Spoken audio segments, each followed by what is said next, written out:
Counselor Adrian, Here. Counselor Capone, Here. Counselor DePiero, Present. Counselor Hanlon, Yep. Counselor Lee, Here. Counselor Marchese, Counselor Martins, Here. Counselor Matusky, Counselor McLaughlin, Present.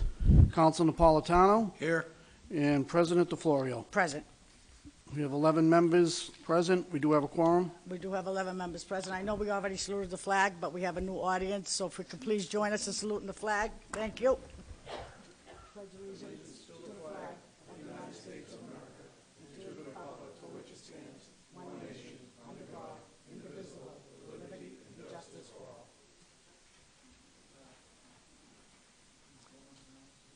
Yes, Councilor Matusky.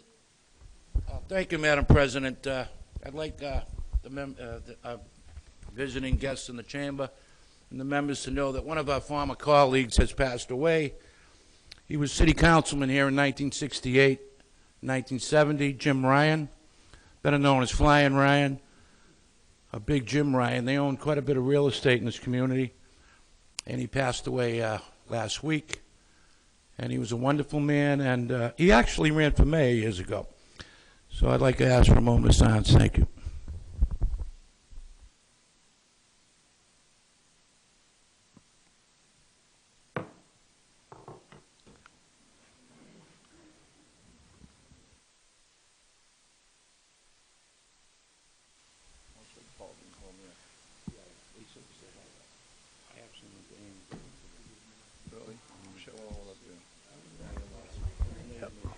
I'm sorry, we have another one. I apologize for not recognizing Councilor Capone. Thank you, Madam President. I don't think that this body had recognized Jack McGrath, who And is, he certainly deserves oh yeah, recognition. friend of this community, friend to everybody on this body. So if we could please have a moment of silence for him as well.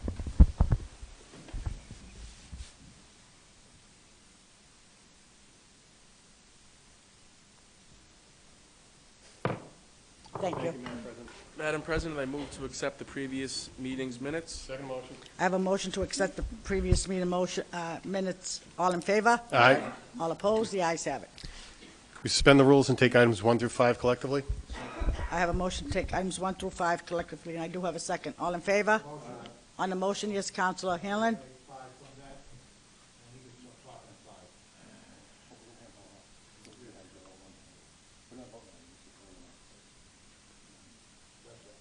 Okay. All in favor, of items 1 through 5? All opposed? The ayes have it. The clerk, please read items 1 through 5. Item number 1, Madam President, is petition Verizon Wireless be allowed to attach a small cell antenna along with all its required equipment and fiber for its operation to an existing pole, number 1648 at 19 Woodlawn Ave. Number 2 is the same exact thing, just at pole number 922 at 182 Springville Ave. Item number 3 is also the same with an existing pole 1342 at 9 Jefferson Ave. Item number 4 is also the same thing with existing pole 2778 at 47 Winthrop Road. And item number 5 is also the same thing to an existing pole number 2978 at 27 Vaughan Street. Councilor Capone. Thank you, Madam President. Could we have the petitioners before us? The petitioners, please come and state your name for the record, please. Wait a minute, the mic has to be, is it green? You have to press the button for green? There we go. Excellent. Thank you. Michael Gimo with the law firm Robinson & Co. representing Verizon Wireless. Eric Campbell from SAI representing Verizon Wireless. Thank you, gentlemen. Councilor Capone. Thank you, Madam President. If you could you give us a general overview of what exactly you're looking to do? Certainly, yes. So this would be the installation of small cell antennas and equipment on existing utility poles at 5 locations in the city. These are small groupings of antennas. They're mounted at the top of an extension that's placed on the utility pole or else below the wires, depending on the design of the pole.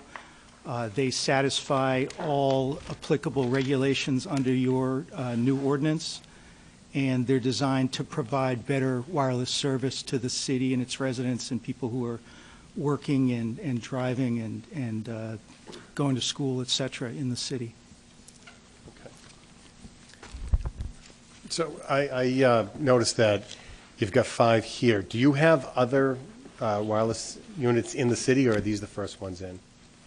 These are the first ones in These the are the first city. ones in? Of this type. Of this Okay, type, yeah. okay. And I'm looking at the diagram in the packets that you gave. It's tab number 5.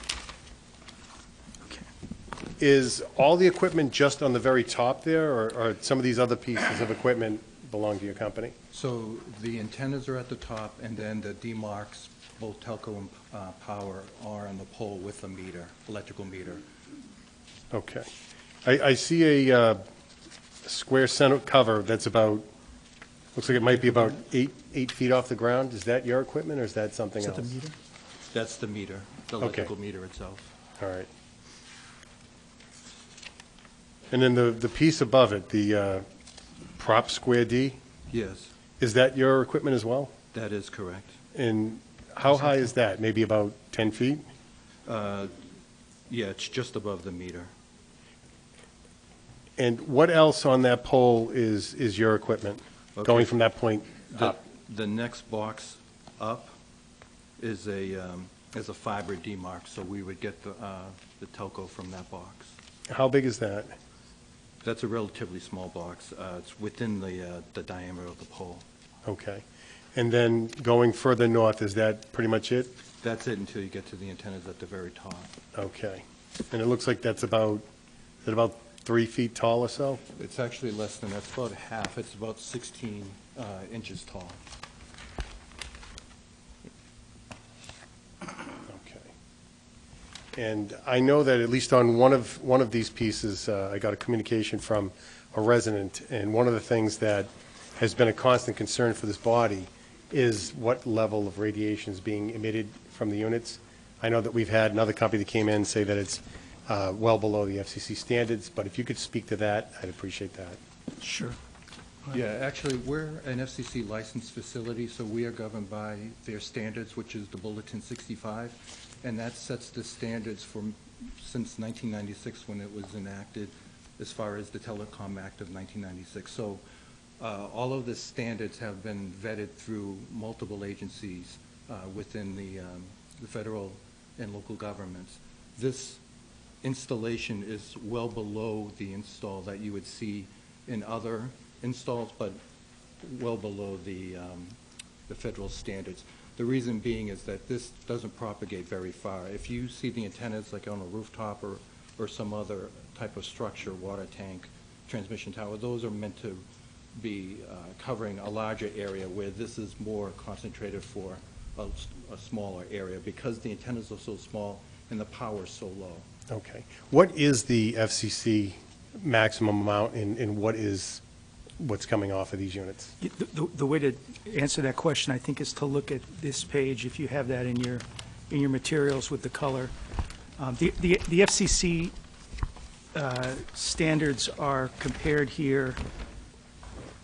Which tab is that one in? What tab is that, Eric? That is It looks like it's number 6. on all of them. Is that 6? Tab 6, yeah. And if you could just verbalize that for the viewing audience. Sure. And the audience, yeah.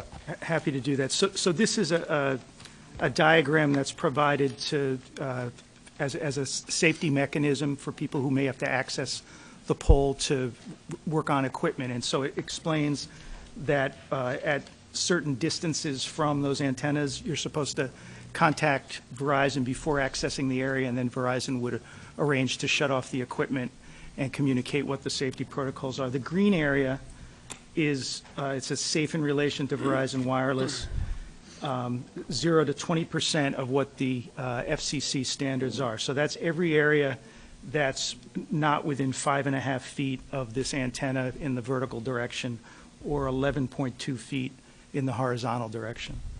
The blue area is an area that's still below the FCC levels, but it's in an area between 20% and 100% of those standards. So as a precaution, Verizon asks for worker safety purposes to be notified if anybody's going to be approaching the pole within those distances. And that's been communicated and would be communicated to the city as well. Everything outside of that on the ground and beyond those distances from the pole horizontally are below, in many cases, well below the FCC radio frequency thresholds. Okay. And so I know that you said that these are relatively small. We've seen other units that another company that's put in, they're actually a little bit bigger than this. So my question with the smaller units, are these 100% dedicated to Verizon? Is there any capability to allow someone else to access or benefit from these towers? These antennas are on existing utility poles, and these are Verizon installation for Verizon's network. Other carriers may find a way, or may decide they would like to install on different utility poles. There wouldn't be multiple carriers on a single utility pole, just for structural and space reasons. In the components of this, it's not something that you could share it with another company if you wanted to? It's not that type of radio equipment. Okay. No. But they just want to make sure that it's not going to become a clearinghouse for different providers. But, okay. I don't have any other questions right now. I'll yield the floor to my colleagues. Council Hanlon? Thank you, Madam Chairman. Just quickly on what Councilman Capone had just indicated, looking at that drawing,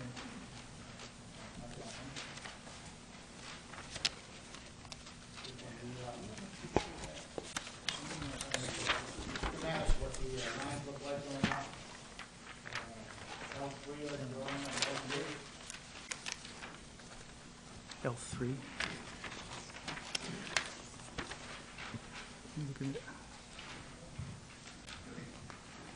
If you could show us where on that you're looking at. What I'm looking at, the antennas that we have, and there are red lines running from them.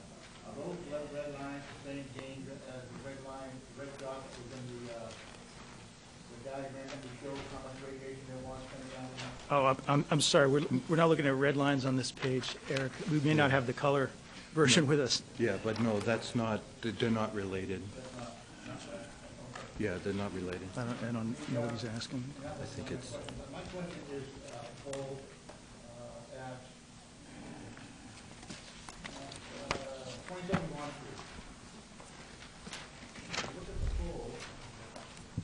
You can't see it in the picture, but I've looked at every one of these poles, one down to the side. This pole is bent, twisted. It's bent, it's twisted, and it's curved at the top. And if you look at where the light is on that pole, it's like a foot from the top. None of the other poles have that much, have much more room than that. So are you going to fit the antenna on top of that pole? that pole will actually be replaced with another pole in the same exact spot. Well, that was going to be my suggestion, so I thank you. Okay. Now, take a look at that later on, too. Thank you. Any further questions? I'm sorry, Councilor Napolitano. Good evening. I've had a number of people come up and voice some concerns about this, and in the process of talking with them, I've also been able to identify almost every single one of them are Verizon cellular customers. Now, just so the public doesn't get the wrong idea that we're trying to push, that someone's trying to push through for a small group of people, what's the percentage ratio in the city of Everett of Verizon customers? Or do you have an approximate number of customers? Clearly, this upgrade is serving our community. It's serving the community, yes. So can you give us a rough idea of Do you have numbers approximately at all what the market share is for Verizon in this area? How many of our residents utilize your services? Yeah, so I don't have that number, but I can say this, that Verizon is the largest wireless provider, and if you're not a present customer, we want you to be. So this is Verizon providing better service and infrastructure for the residents in the city. And there's a lot of benefits that go with that, whether it be for public safety and whether there be different services that come to people's homes. Could be a service person or it could be other services. But I don't think you need to be a Verizon customer to benefit from it. You can benefit by a policeman coming to your house and they having that service. So even though you're not a direct customer, you do benefit by it. Thank you.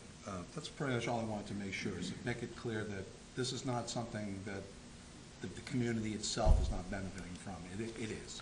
Yes. Thank you. both directly and indirectly. Counselor, I'm sorry, any further questions, Counselor? Counselor Matusky.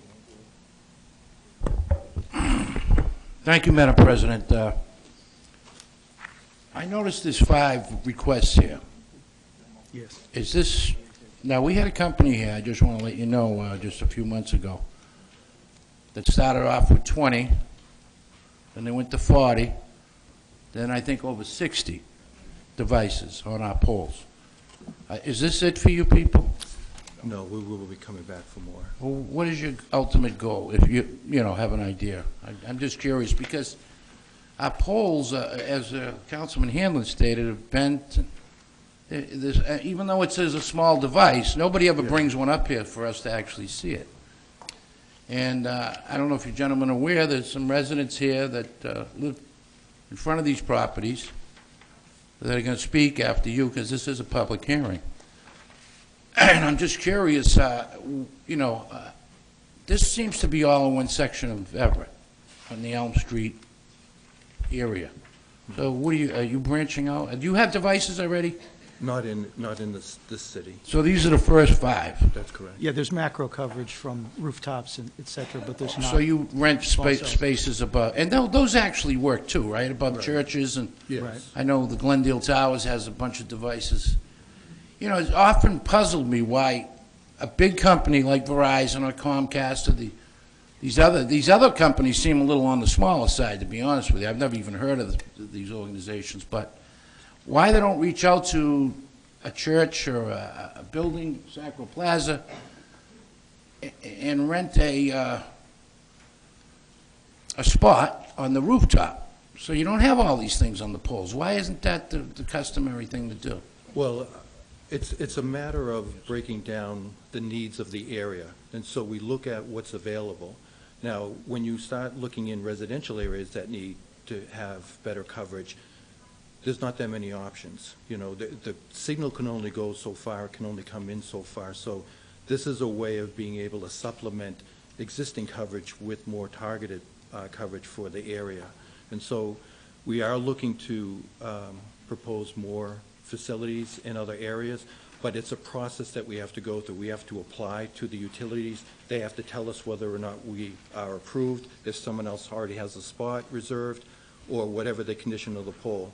Verizon is making a lot of improvements to the existing infrastructure, so if a pole has to be replaced, we're the entity that would replace, or give them the money for them to replace it for our use and for our purposes. So we are going in and improving the area in that way. Well, that's a good policy. That should be required of anybody that comes up here to put a device, to actually replace a pole if it needs to be. Yes. They're bent, they're crooked. I mean, I don't know how some of them are standing up with what's on them.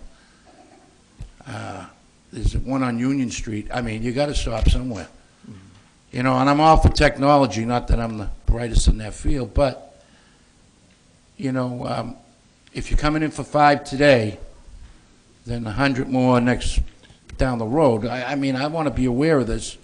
And if you gentlemen, if you do come back up here, I want to see the device physically. You know, when you say small, it may look small when it's up on a pole, but, you know, there are some health concerns that we have with, what is it, radiation?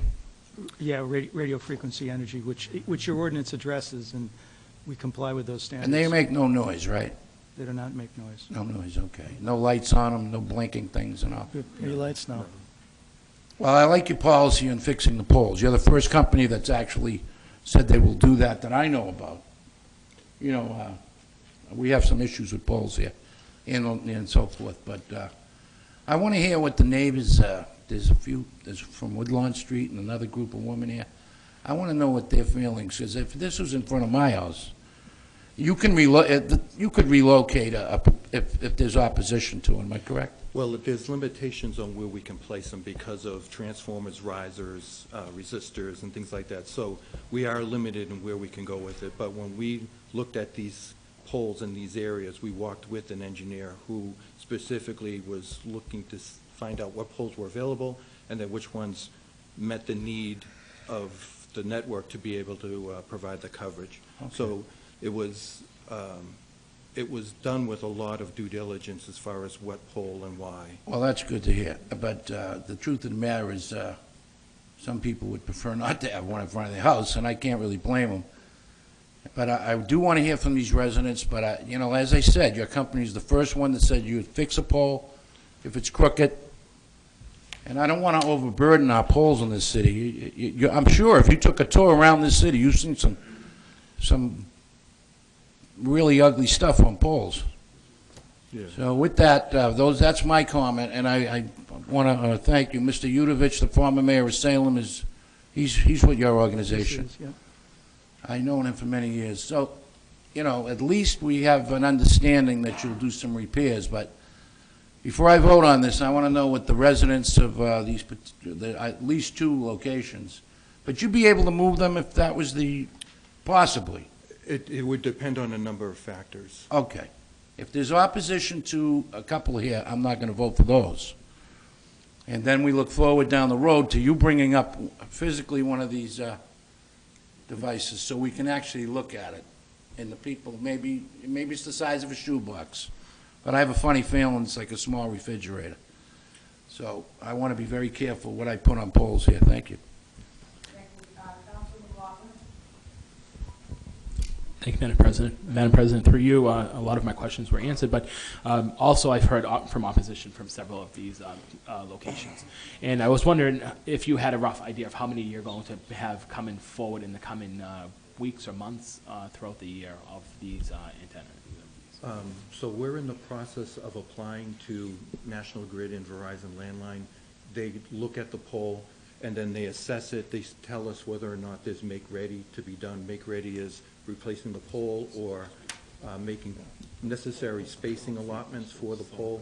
So there's a lot of criteria that has to be looked at. Then they come back to us and say, you're not going to be able to utilize this pole. You need to pick another one. Or they'll say, yes, we can move forward and make this pole ready for you, and then we go through the process of going forward. So do we have any projected? So we're in the process of doing that with a number of poles. It's what's the number, though? Dozens or 10 or? Yeah. You know, not a scientific number, but just a True, rough, but it really just a rough depends on ballpark. what they come back and say we can have and can't have. But we're asking for a good number. It's driven by 2 things. It's driven by what Eric talked about, and it's driven by the Verizon engineers who design the network, who figure out where the coverage is needed to serve different parts of the city. And so I'm wondering if it's a large enough number that we should ask for a community meeting so that we can bring all the potential residents to one meeting, because probably every week you come here before us, there's going to be a few residents that are going to come up from individual addresses that are going to be against this. And it has continuously happened every time a petitioner has come before us. They have also had some opposition to that. So I'm wondering if that number is large enough that we should respectfully ask for you to coordinate through the city a meeting of all the residents that could be potentially impacted and just get everybody on the same page. And then you would have to go through this formality every 2 weeks, which we don't mind having it happen, but if we can bring everybody to the table at one time and there's, say, 50 addresses or whatever the case might be, maybe we can just get it all done at one time and have an open dialogue to keep everybody on the same page. Would that be something that the company would be in support of doing? I know on these 5 applications, because they're in the process, we'd like to see those approved. They're in compliance with the ordinance. They meet, you have a good ordinance. You passed it recently, and we meet every single one of the requirements. So there could be opposition, but it's not opposition that changes the fact that we do comply with the ordinance. These are devices that don't interfere with the public way.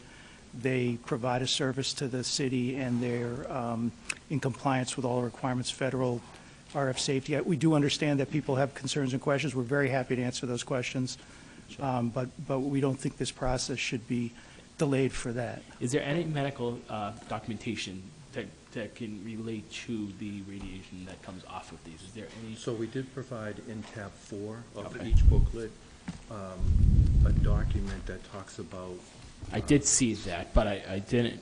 Okay, I did see this protection, health, and safety. Yeah, so it goes into a lot of detail. It also provides links for other sites and. Sure, cell phone, healthfacts.com, and other things. But this is, again, information that I think the people at home want to be able to see and discuss and have a dialogue on, not just as much as my colleagues and I want to also, but I think that this could, secure some of the fears that are out there. Because quite frankly, if an individual comes up and tells me they don't want it in front of their house, I'm not going to vote for it, to be honest with you. We all represent the people at home. And if they don't want something in front of their house, then, and we've done this previously, we actually got one relocated onto another pole on another street from a different petitioner because the resident was adamantly opposed to it being in front of their home, and we were able to work to get that one relocated onto another location. So that's why I'm wondering if more dialogue with the community is the best solution, so that we don't go through these booklets. As much as we're happy to do so, I think the people at home have a right to go through these more thoroughly than we do, quite frankly. So We're happy to bring that suggestion back to our company, our client, but we do think that these are in the process, and I'll be honest, this information is great. There's a lot of information in these booklets. I had been able to look through. I didn't go through each packet because obviously they're all the same Yes. packets, so it's all the same information repeatedly over and again. So I did go through one of the packets, and there was a lot of helpful information. But again, for the people at home that don't know what we're seeing, their fears are real and their concerns are real, and they need to be heard here in these chambers. So that's why tonight, if there is a Understood. solution, I'm either going to ask that we table these and we ask for a community meeting, or that I'm going to have to vote no on these tonight. Thank you. Councilor Marchese. Good evening. After viewing this, about the percentage of the MPE legend, whatever it is here, now, it seems like there's something emanating out of there out to 12 feet. so that particular diagram is the diagram that's provided to instruct people where, if they were going to work in front of the Yes. equipment, they would want to notify Verizon to But shut there's the actually a equipment off. danger zone here, right? And then the red part? So the red is really circled in the middle of the antenna array, so that's a Okay. little area in the middle.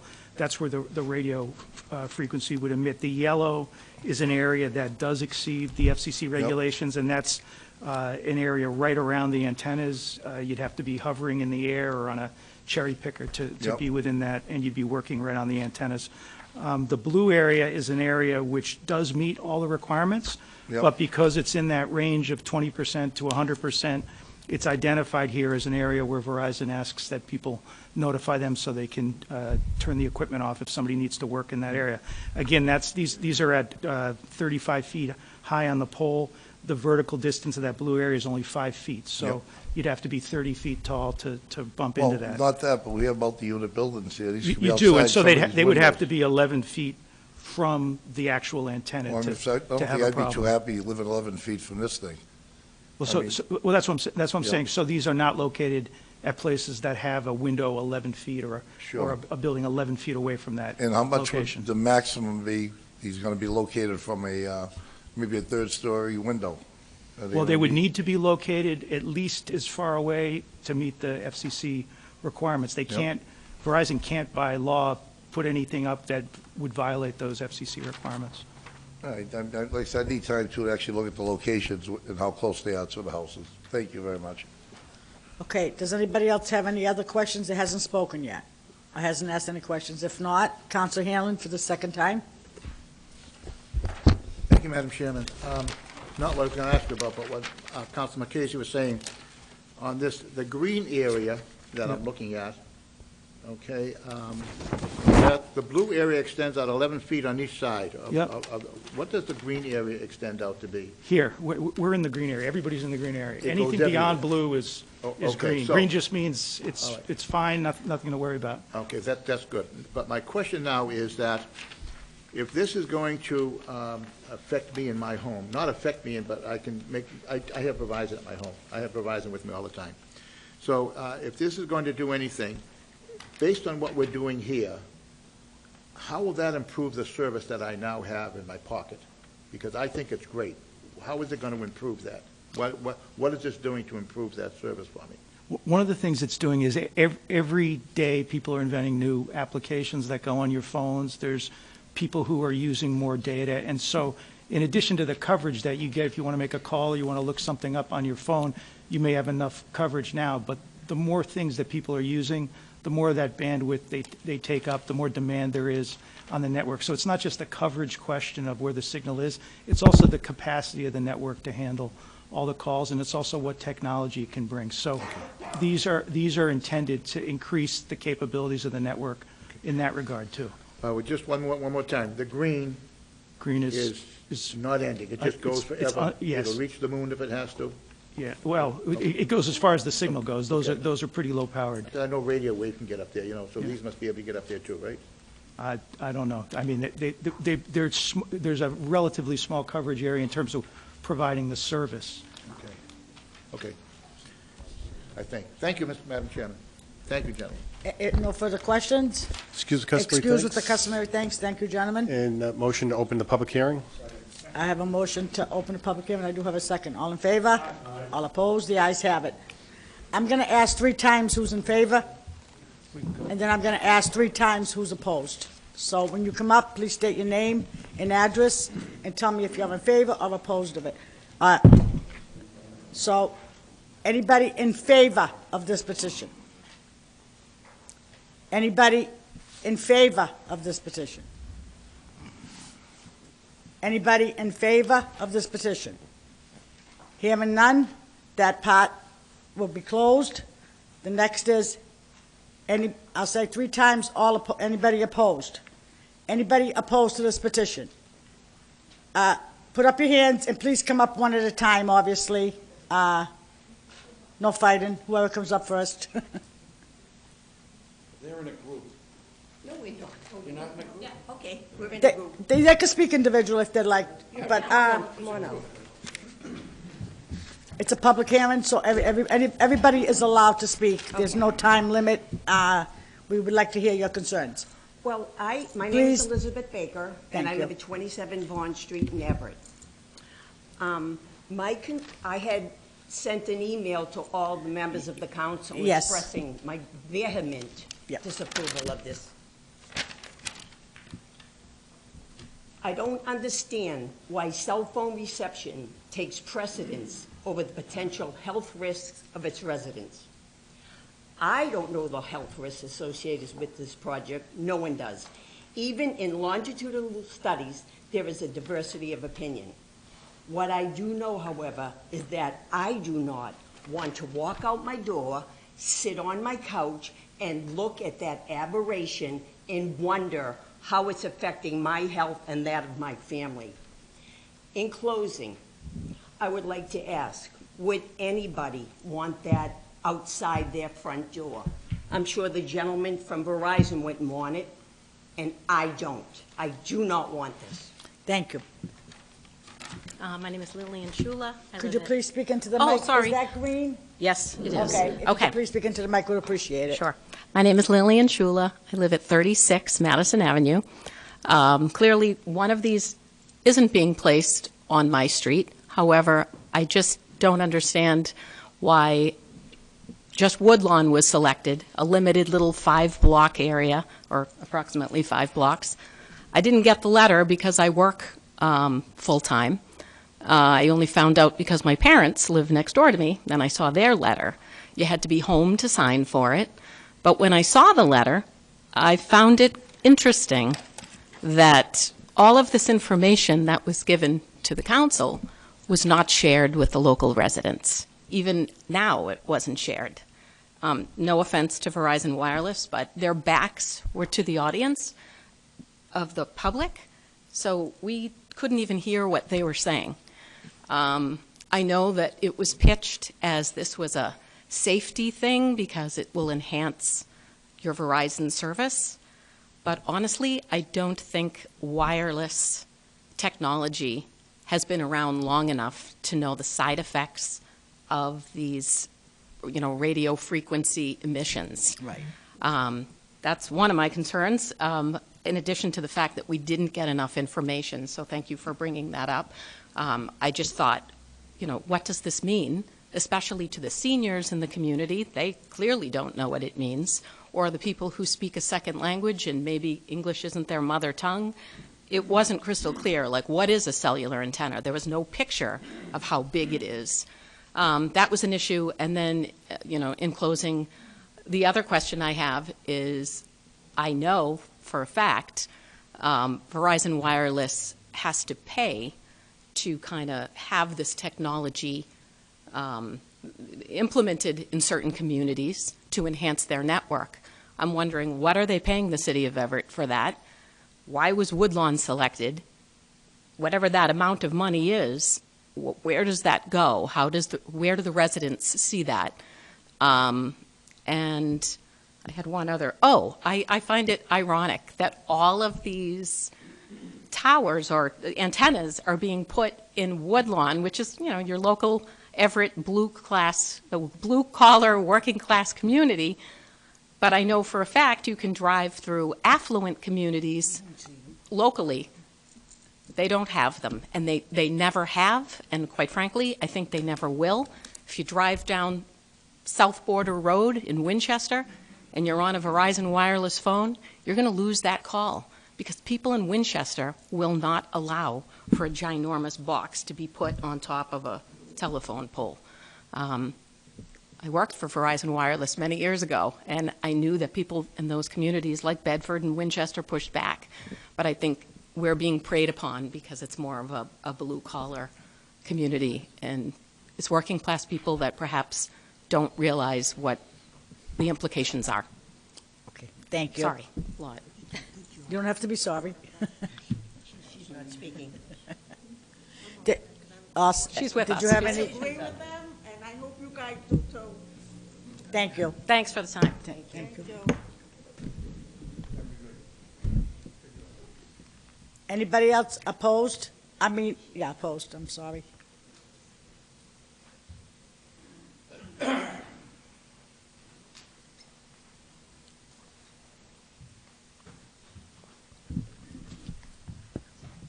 evening, Council. Please state your name and address. Mark? My name is Mark Mira. I live at 19 Woodlawn Ave, and I am so opposed. I don't want to see this monstrosity outside the house on a telephone pole. I think the wireless is way out of control, and Verizon is such a monopoly, and it's just, they're trying to take over every space possible. I think they could build towers elsewhere where people don't live, and it won't be affected by the radiation, but to put this on all the poles, we see enough on the poles as it is. And the pole out in front of my house, they asked to get fixed, it hasn't been fixed. It's really decrepit, and I wouldn't want to see any more units put on any of the poles in the whole city. Okay, thank you. Thank you. Hi, my name is Greg Young. I reside at 36 Woodlawn Ave, and good friend of Mark Mira, and I got the certified letter. I had to go to the post office and pick it up, and I read it, and I immediately called him. He didn't receive his yet, and I told him they're going to be putting a antenna / box up on top of we really didn't know what it was. So we talked about it, and we were very interested in coming to this meeting and getting educated by Verizon because, it's beyond my pay scale, but medically, you have a huge billion-dollar company coming into a blue-collar city, and they're going to be popping these things like Cheerios all over the city. What are they going to do to the community? What are they going to do to the children? This is what we really got to think about. And like Mark said, the radio waves coming off them. We really don't know. We don't have enough years and education on this to actually know what it's going to do to a human being. And I know Verizon is telling us that, so many feet it becomes harmless, but I don't know. I'd like to get some more information on it. Sir. Thank you. Thank you. Thank you. Anybody else that wants to speak opposed?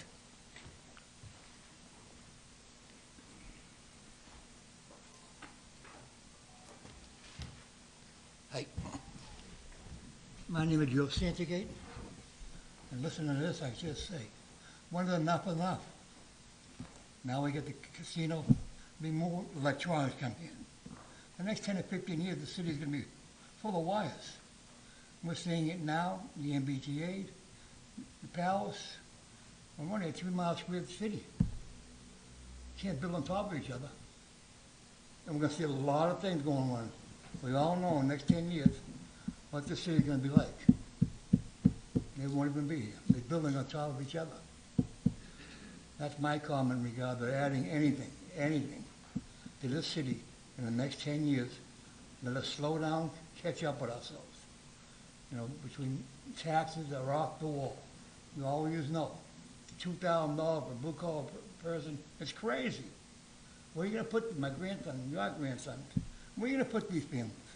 Another 8,000 or 9,000 kids in the next 10 years in the city. We need schools. He's not needing anything. We need schools. Now we start talking about schools. Well, that's my comment. I could go on forever. I've been around a long time. Thank you, folks. Thank you, thank you. Okay, that part of the public hearing is closed. The matter's in front of you, councilors. Councilor Martin. Can I just add a question? So I see on tab number 9, there's a check for $500 to the city of Everett. Is that the acquisition fee, like as I believe that's a permanent? permanent fee. Do we know how that is applied? Can the gen, Well, bring we- back? Can we make a motion to bring him back, or? You want to have a seat again? Thank you. So I have a Yes. motion to bring, Yes, and Mike seconded it, yeah. okay, I have a second. All in favor? All opposed? The ayes have it. The petitioners are back in front of you. Councilor Martin Thank has you. the floor. Thank you. So as the resident brought up, and I do see the check, could you explain a little bit about any payments to the city and how that's applied, or the cost is to operate in the city of Everett? The application fee was set by your ordinance, and so we paid the $500 check as an application fee. Is there an annual fee? But there's also a licensing. Yeah, licensing fee. That we'll enter into with the city for each poll.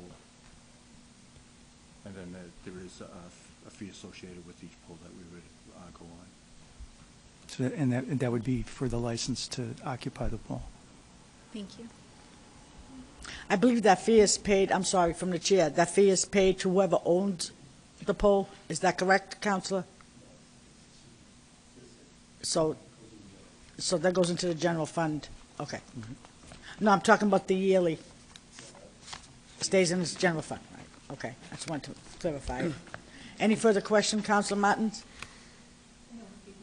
If not, Councilor Capone? Thank you, Madam President. Through you two, I guess.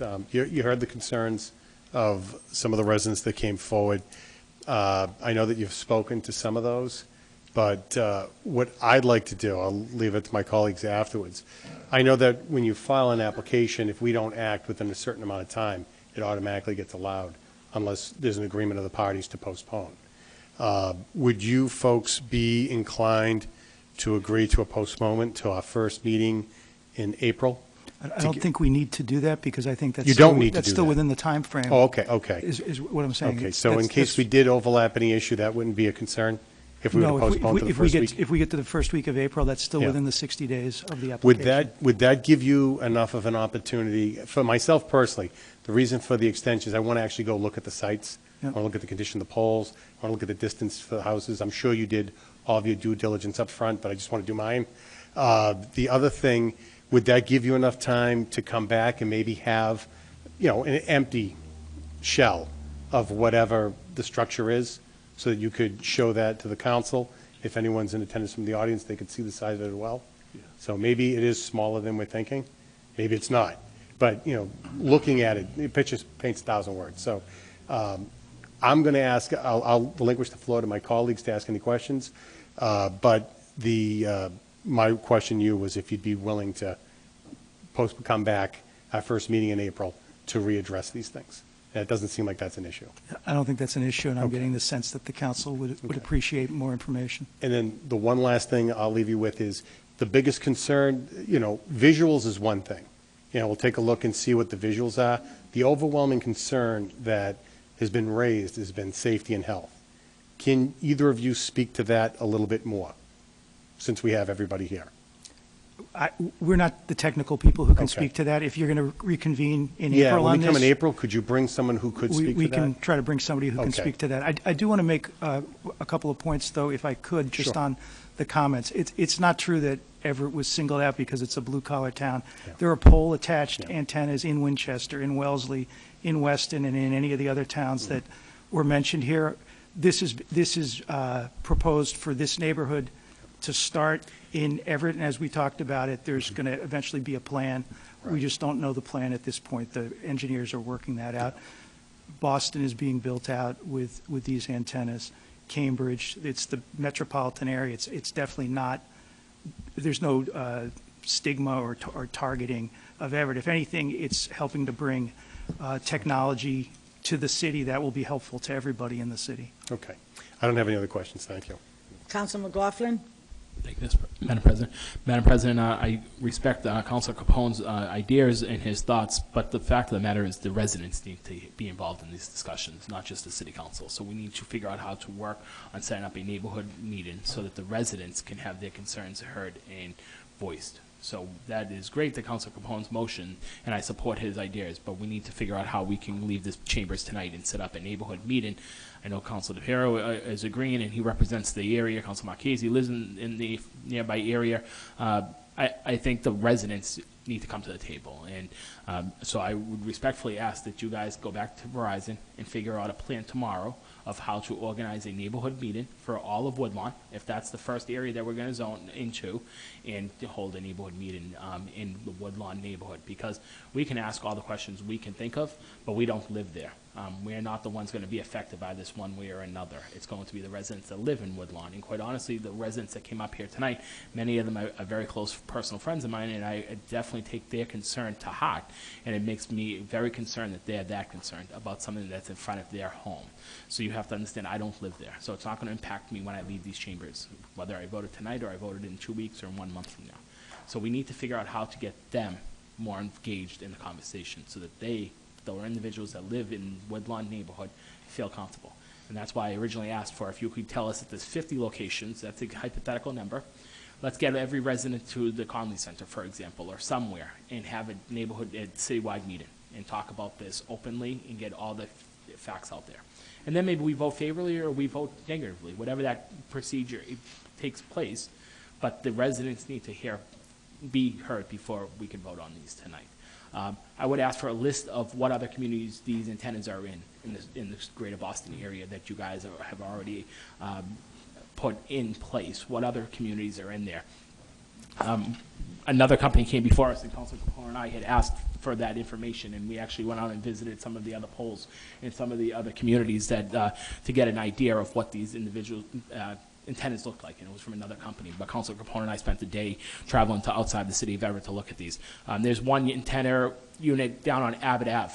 The thing is, Councilman Matusky says all the time, the size of a small refrigerator. I cannot believe how big that is on that pole at the very bottom of Abbott Ave. I mean, the thing is, if it was in front of my house or in front of any of our houses, we would be very upset by it. I mean, it's more than just an antenna, on the top of a pole, and it's not that far up. And we've all seen it, I'm sure. And if this mechanism looks something like that, I could never vote for it. So that's why visually seeing it also helps us, but we need to have more discussion, and it's not with the members of the city council, it's with the residents in our neighborhoods. Thank you.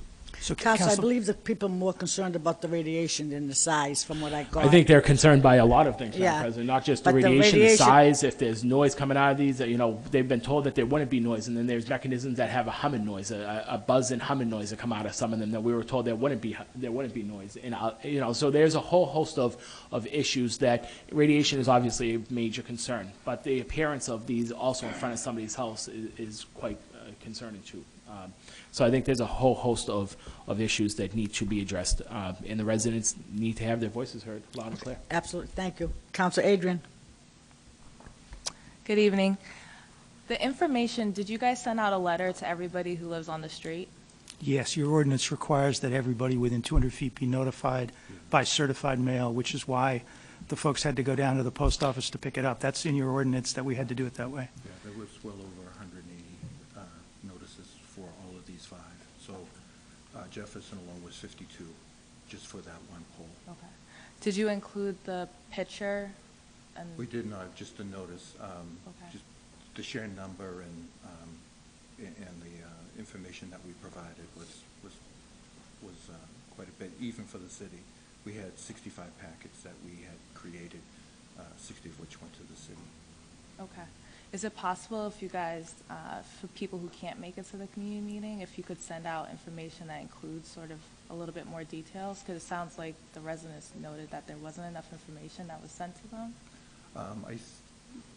They can always go to the city clerk, and the information is provided there because they have a copy of it, so they can certainly go there as an option. Do you post, I don't know if you post on your website the application packages. Some cities do that, and then people can look at the applications online. You know, our website is its own issue, but we could work with the city clerk to possibly add that in there, and we could add that in there and see if that will help with some of the residents to have readily information. And we're happy to provide, if there's other information we can provide, we're happy to try to do that.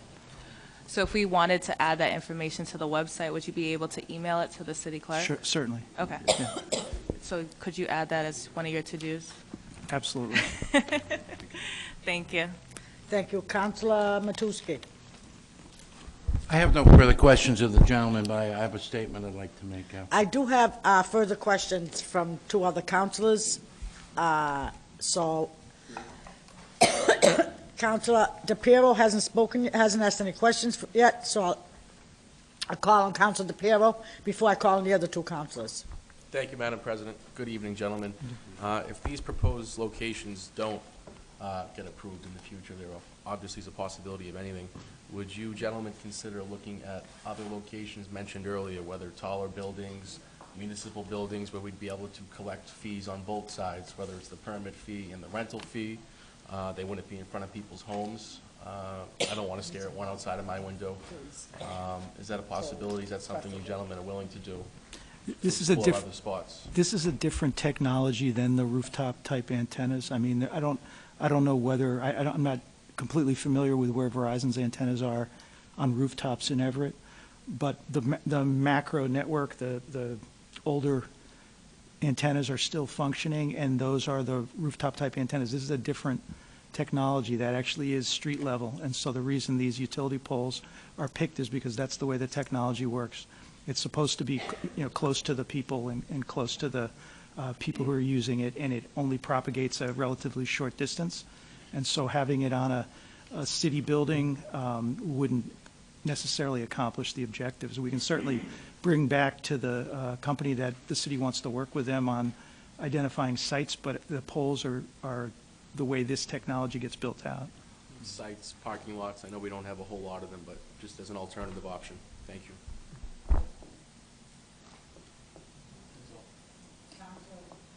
Any further questions before I call the other two councilors? Councilor Nealman?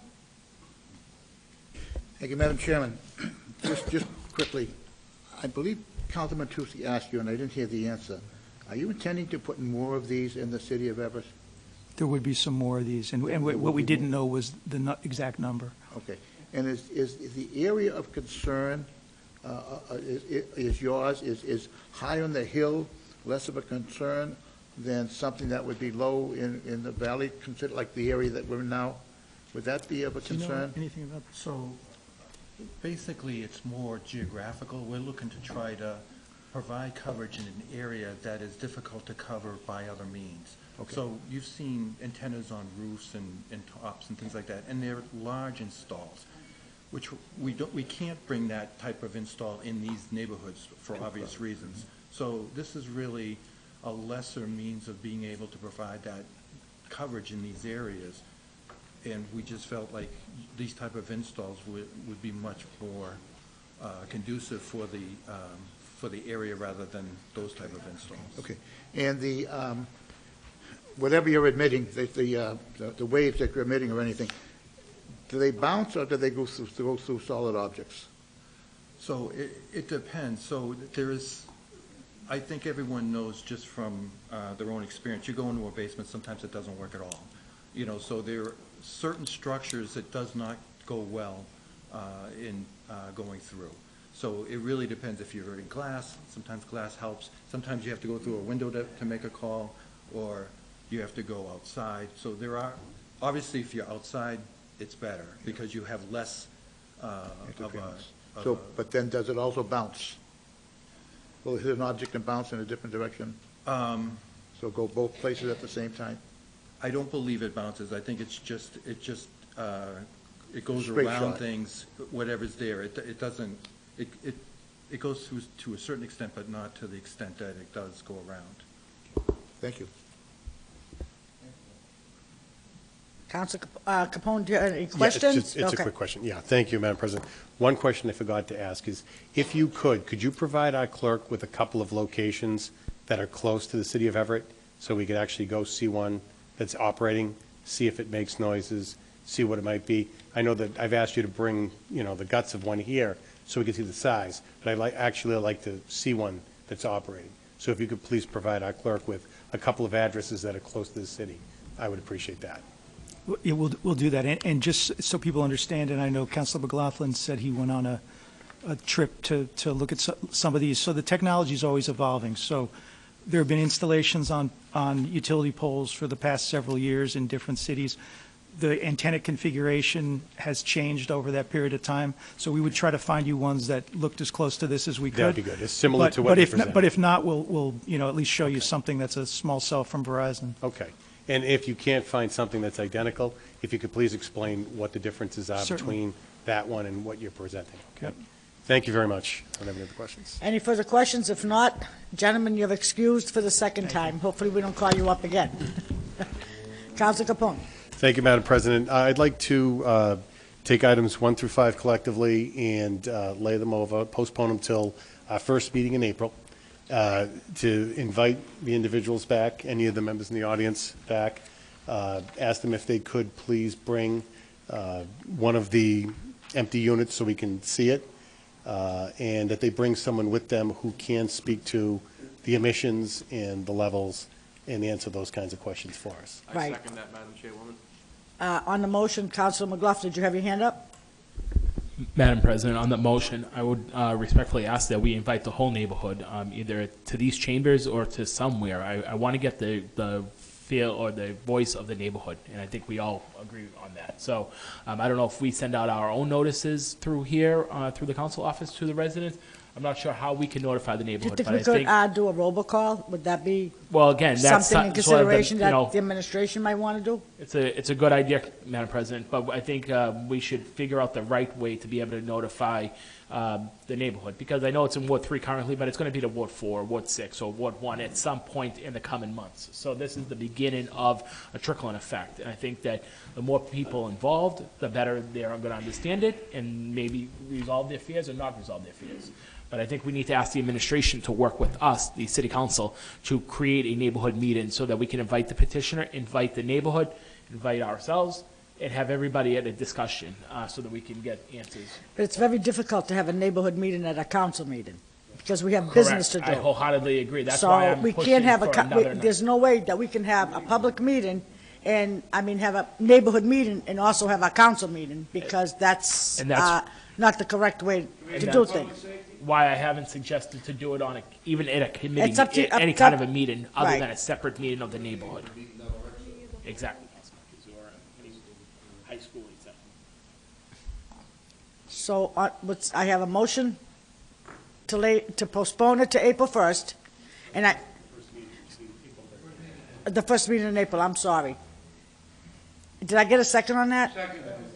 Okay, so that vote takes priority over any other vote. So if you want to make another motion, whatever, we have to take the vote on that.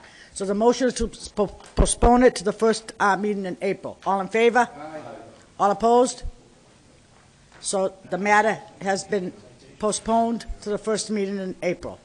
And Madam President, for the folks that are in And the also audience, invite- I believe that's April 13th, correct? Okay. April And- 13th. And if they do call for a neighborhood meeting, they will let you know, okay? Thank you. Okay, Open public participation? so I have a motion to open public participation. Do I have a second? Second. All in favor? All opposed? The ayes have it. I don't have anybody on the sign-in sheet, but anybody is welcome to speak. Is there anybody that has any public comments?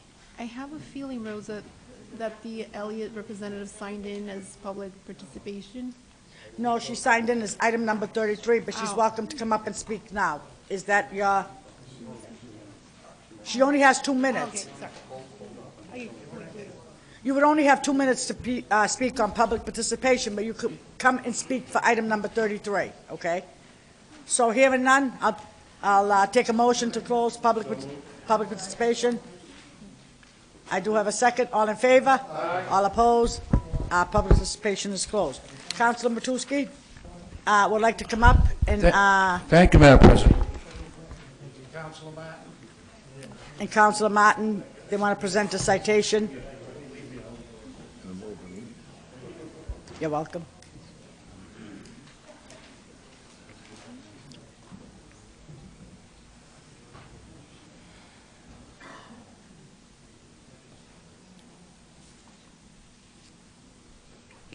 Thank you, Madam President. It's a pleasure to be here to present the citation this evening to a young lady who has really gone beyond the scope of an animal control officer in this community.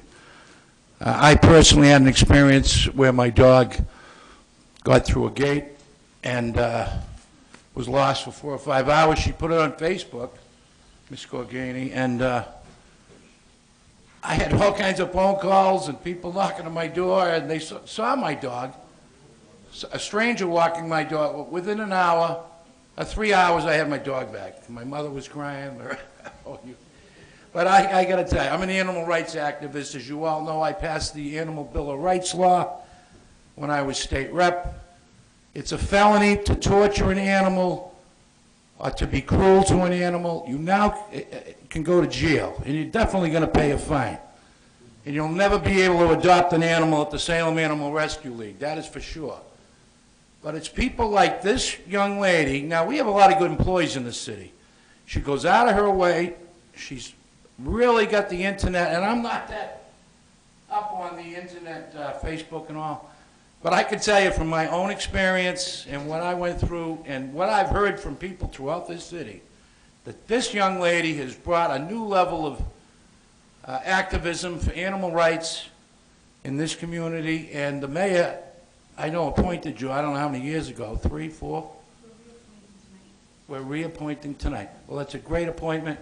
And my co-sponsor on this citation is Councilwoman Stephanie Martins. So this is a citation on behalf of Councilor Matusky, myself, and the entire council. So tonight we will be reappointing Stacia. We will have the discussions that we need to have, but tonight we want to recognize you for your tireless work for our animals, including placement, adoption, search, and the treatment of pets. You go beyond your job description. You're out, out and about day and night, out of your shift. And the way you took this online to make this really effective, it does mean a lot to pet owners that were able to find a little furry ones. And so we wanted to recognize you tonight. So if you can please come up and accept our citation. Thank you.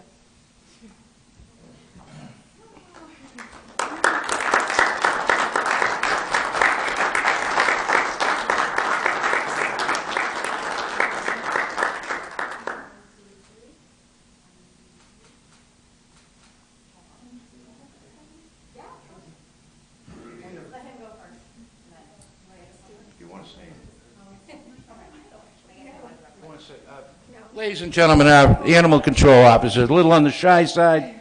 Please say a few words to the viewing audience. I lost my voice. I was just on vacation. I just love the city of Everett. I've never had a bad interaction with any official in the city of Everett. Everyone's extremely supportive. City councilors, the mayor, police department, fire department, every department in the city, city hall.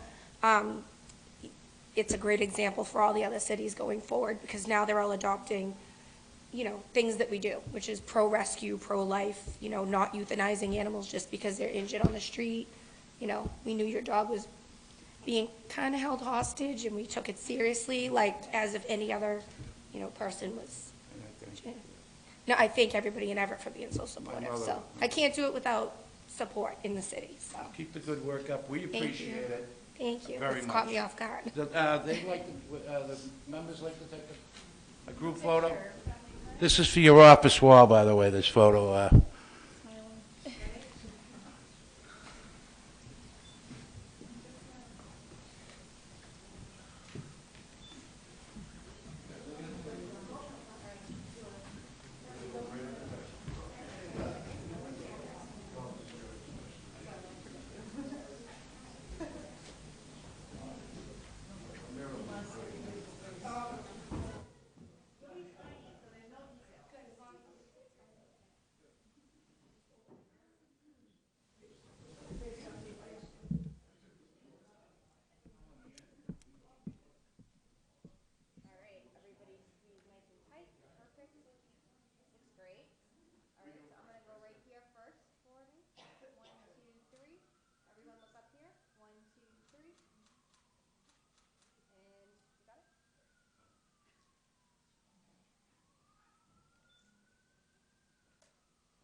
Could we suspend the rules and take item number 33?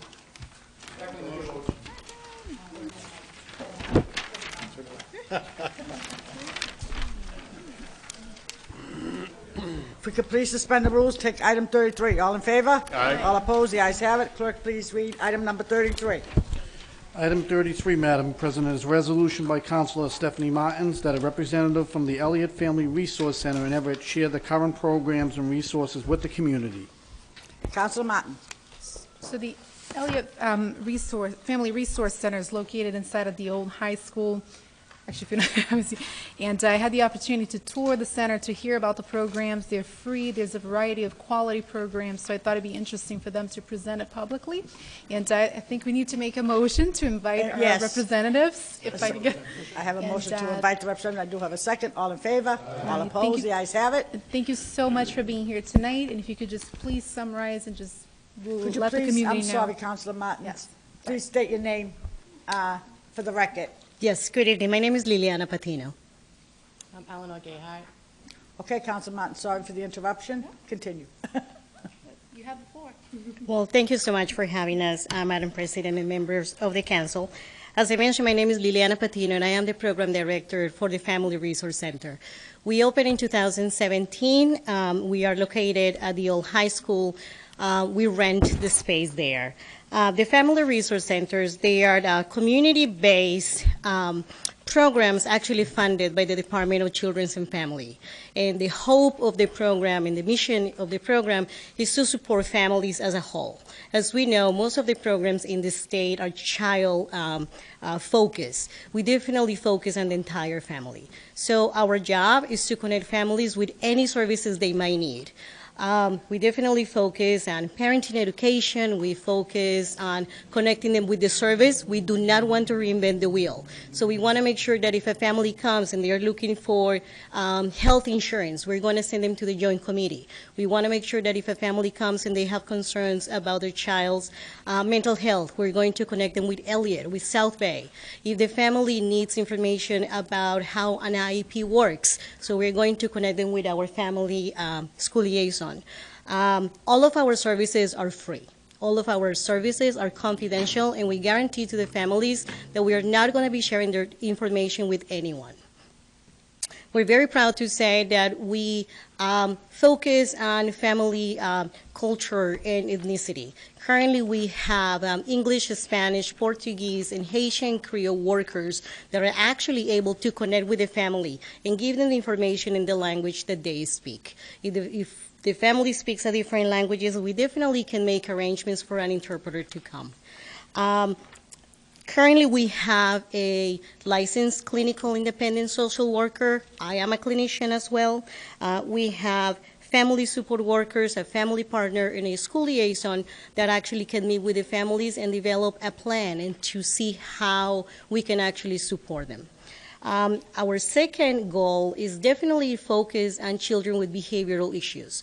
Those children that are coming to school and they are not able to learn because of their behavior, because of their social and emotional needs, or because they are not coming to school. So what we do is we meet with the parent, and with the parent we develop a plan to see how we can support this child.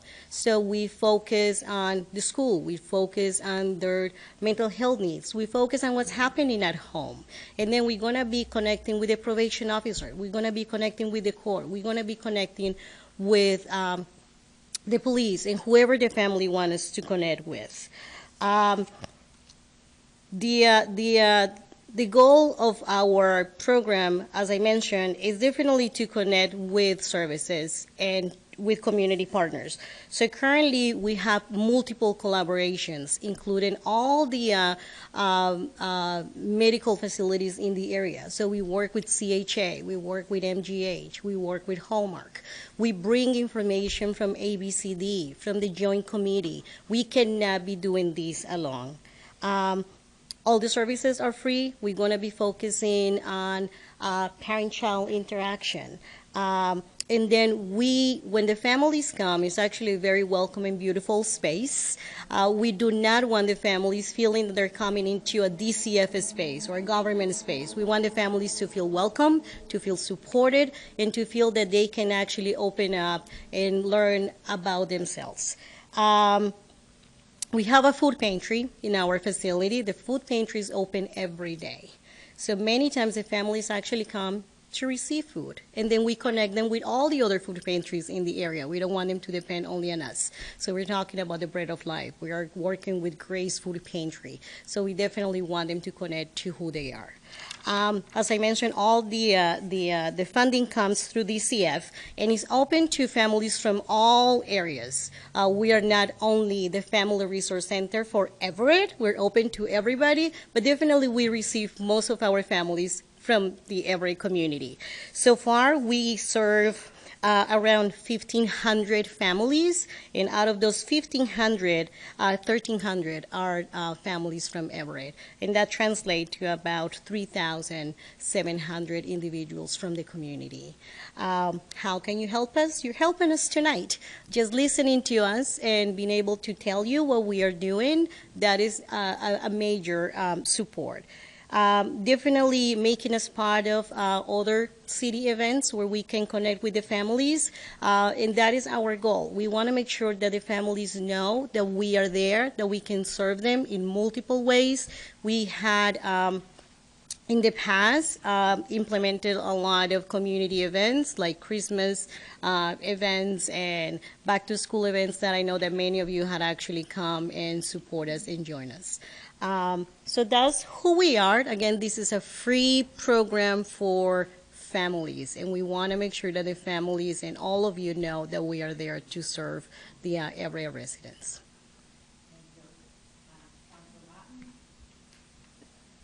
Do you have any questions? Okay, Anyone has Councilor any DePiero? questions? Thank you, Madam President. I just want to thank these two ladies for the work they do. A couple of years ago, I had the chance to tour the facility with Representative McGonigal when I believe you guys were handing out school supplies. Yep. And I watched the line of hundreds of families and the families that you folks helped. And you're truly doing God's work there. And I appreciate you, the community does. And I just want to stress that if people need their resources to reach out, and they will certainly be there to help. Thank you for being an Everett. Thank you. Councilor McLaughlin. Thank you, Madam President. Madam President, I wanted to echo the comments of Councilor DePiero. Just last Saturday night, I believe it was, right? Several of my colleagues and I attended a fundraiser hockey game at the Everett skating rink, and I got to talk to a lot of families that evening, and a lot of families that have come in to get help and really turn their lives around, and were able to provide the services that they needed in more ways than they even knew that they could get in from one facility. And I heard these stories throughout the whole night at the hockey game that night, and that was a great event that you guys were able to put on, and it helped a lot of families. And but the families really gave a lot of testimony to who your organization is and what you do, and how they came in to get food one day, but they never left because there was another service, another resource that they were able to be offered or to be able to enhance, so they didn't have to run around to all these other different places and organizations. It's really one-stop shop, one-stop organization that you can branch out and get all these other resources from. And being at the hockey game really opened my eyes to the LA Family Resource Center. I had been previously to your facility, but I had never really talked to the families like I did that night. So I wanted to thank you for all that you do every day for families across the city of Everett. I know Eleanor is a resident of ours, and she has a whole entire another aspect of the involvement in our community that she will be here another night for. But you guys, like Councilor Perro said, are really doing the work of God in our community, and we greatly appreciate it. And know that you have 11 friends on the city council that will be there for you when we can. Thank you. Thank you. Appreciate that. Councilor Matusky.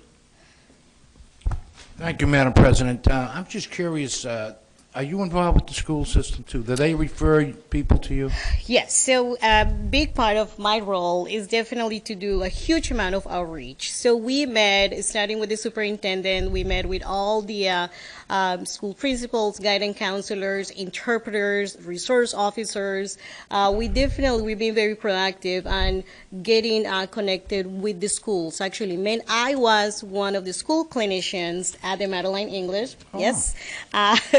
And I still meet with all of the Elliott School clinicians. I still meet with all the guidance counselors. And then definitely we talk about what's happening in the school, how can we support the kids in the school, and how can we support the parents so they can actually support their children. Definitely a lot of the money goes on supporting the children, but as we know, it takes a whole village to raise a child. And if the parents are doing fine, the kids are going to be doing fine. So we definitely want to focus on everyone that lives in the house. We do not have any eligibility for the program, so we do not have income eligibility, we do not have insurance eligibility. Everyone can actually come, and that is something that is very unique. We do not focus on one specific ethnicity or one specific population. We focus on everyone that actually need support. I think that we are becoming the Google in the community, because if people don't know, they're going to come to us, and we're going to find out, and we're going to give them the service. Well, I think it's a wonderful program that has come to Everett. How long have you been there? We've been there for 2 years. 2 years. Yes. Well, I think it's wonderful, and I'm glad Councilwoman Martin brought this to our attention. You know, I occasionally have people call me, they're having difficulties with their children or Send them in. family issues, you know, and you are a resource center that focuses on these issues. And I'm so happy that you were here tonight to explain your program, and I want to wish you the best of luck. Well, thank you so much. We appreciate it. Thank you.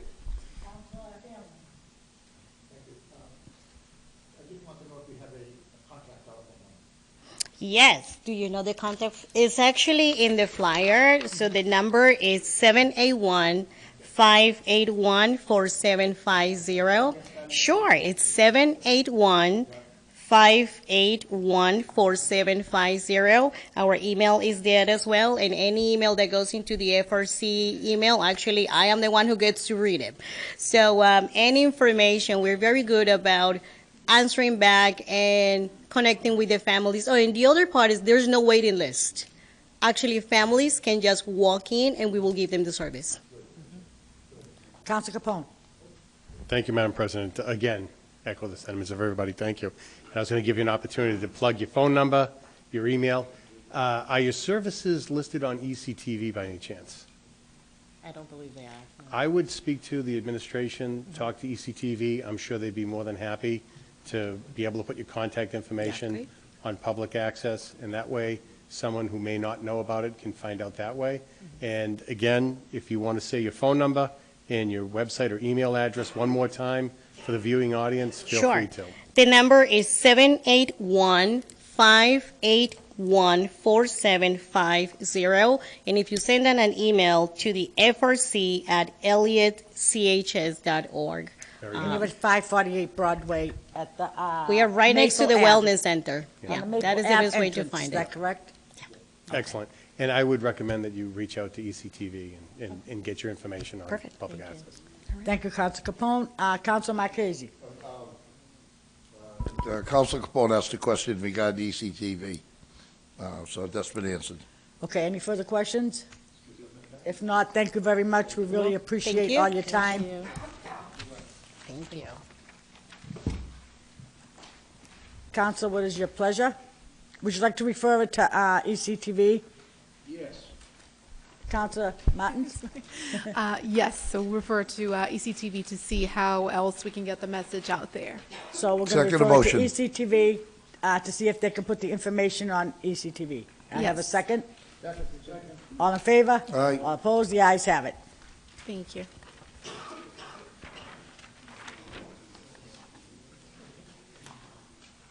Nope, that was it for the sign-in.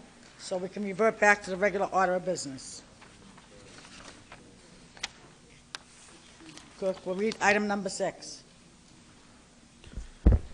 Item number 6, Madam President, is a appointment offered by Councilor President Rosa DeFlorio that the Everett City Council hereby approves the appointment of Stacia Gagone as a special police officer for the purpose of performing her duties as the animal control officer for a 3-year term expiring June 2023. Counselor Adrian, did you have your hand up? Yeah. So today I printed, or Mike Megan, thank you, for printing out 2 pieces of papers in front of you, colleagues. So I know Stacia has done such amazing work in our city, and I've heard so many great compliments about her. And so the matter that I'm bringing forth is not necessarily about Stacia and her work. It's about the mayor and the administration and the HR department, and making sure that when people are incompliant, that the administration knows, and if they're not, to let the council members know. Today, I reached out because a resident reached out to me this morning, concerned about Stacia and if they were compliant. So I reached out to the state per the resident, and then the state sent me back this email today at 3:30, which you guys have in front of you. And then there's also 3 documentations. I only printed it out 1 documentation about how she's not compliant. It has been brought to my attention, I think at least 30 minutes before this meeting, supposedly that Stacia has completed the training. I don't know if she has brought it to the state, but when I spoke with the state, they have said that they did not receive it. And so for me, once again, this is not about Stacia. This is just about the mayor and the administration and making sure our employees are in compliance with whatever the state requires and regulations. So that's the matter that I wanted to bring forth. And for me, the next council meeting, I'm going to put up on something on the agenda about the administration, and once again, making sure that employees are in compliance, especially when it comes to the state. That was the matter that I wanted to bring forth. Thank you. Counselor Hanlon? Thank you, Madam Chairman.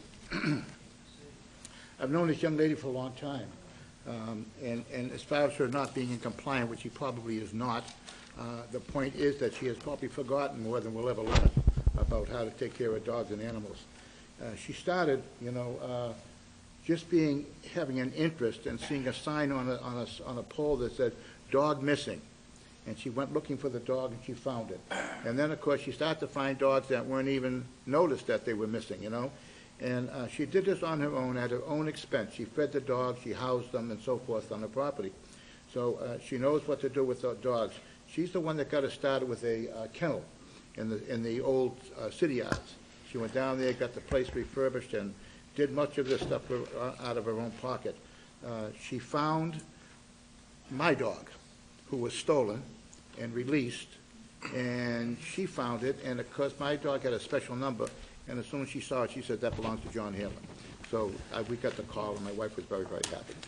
So I know what she can do, and I know what she's capable of doing, and I would ask her that she does go to some of these courses, take up some of these things, because she should, but I wouldn't at all think of affecting her reappointment as a dog officer in the city of Everett, because she does the job better than anybody. So, thank you.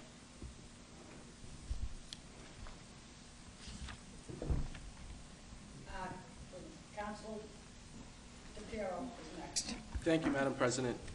It's my understanding that because our wonderful Ms. Forgone does, everyone all set? Excuse me, councilors. Is actually being appointed as a special police officer. So it's my understanding that the compliance issues don't apply to her as the way this is before us. If that's not the case, please correct me, but I don't think the concerns apply to try to stall this. I don't see it as valid. If I'm wrong, please point it out, but I think the special police officer appointment is different. Thank you. Okay, Councilor Capone? Thank you, Madam President. I think we're all in agreement that Stasha is an amazing person, and she does an amazing job in that position. But if there are some questions and concerns, maybe we should refer this to Legislative Affairs and get those answers taken care of and go from there. But nobody is questioning her dedication to this community, the quality of her work. I think she is an amazing person. But if we just have to make sure everything is clear, it might be wise to put it in Legislative Affairs and deal with it then. Councilor McLaughlin? Thank you, Madam President. Madam President, I echo the comments of many of my colleagues. I've known Ms. Gargone for a long time. I think she does a phenomenal job. But as Councilor Capone just stated, and I was going to state, we should just make sure that all of our T's are crossed and all of our I's are dotted. And if that means going to Legislative Affairs for one meeting to just make sure that Councilor DePiero just shared some light with us that maybe this doesn't even apply to her and we don't need to have this discussion. So if that's the case, but all I know is what's in front of me. I trust Councilor DePiero's opinion on it, but I only have what's in front of me to go off of. So if that Councilor, refers to... I'm sorry, I don't mean to interrupt you, but I did get a ruling from John Burley, and this is totally different, and Councilor DePiero is correct. So do you Okay. want it? But my question would be what... Go ahead, I'm sorry, go ahead. Councilor DeFlorio. So this year, it changes the course of action, but it doesn't change the past years. And this is not so much about her, but about all employees across the board, that if there are other employees that are not in compliance, we can't just kind of go along to get along. If there's somebody else, it changed tonight for Ms. Gargone, but if she wasn't being appointed as a special police officer and she was just being reappointed, then it would apply to her. So I do think that this is discussion. That's not what's in front of us right Exactly. now. So, and I said I trusted Councilor DePiero's DePiero's opinion on this, Yeah. but I only had what was in front of me up to this point. But right now, we're discussing item number 6. If you have any further comments or questions on anything else, you can put it on the agenda for next time. Madam President? Wait a minute, I have a lot of hands up, so Councilor McLaughlin still has the floor. Are you all set, Councilor? I am, and I appreciate Councilor DePiero's knowledge on this, but I do believe that if the state clarified her as one way, then we, as a community, need to just understand how she has been employed by the city of Everett, whether it was a special police officer or as animal control officer for the city of Everett. And if the state is under misinformation, then we need to clarify with the state also and allow them to know what our thoughts are on the position. Thank you. Thank you. Councilor Matusky? Thank you, Madam President. You know, this appointment, a special police officer, by the way, is a simple appointment. As we all remember, years ago, we were all, every member of the city council, we were issued these little badges. I mean, I'm going back a few years, but every member of the council was a special police officer. It's more or less a formality, but of course, being the protector of animals in this community, she has to have this title.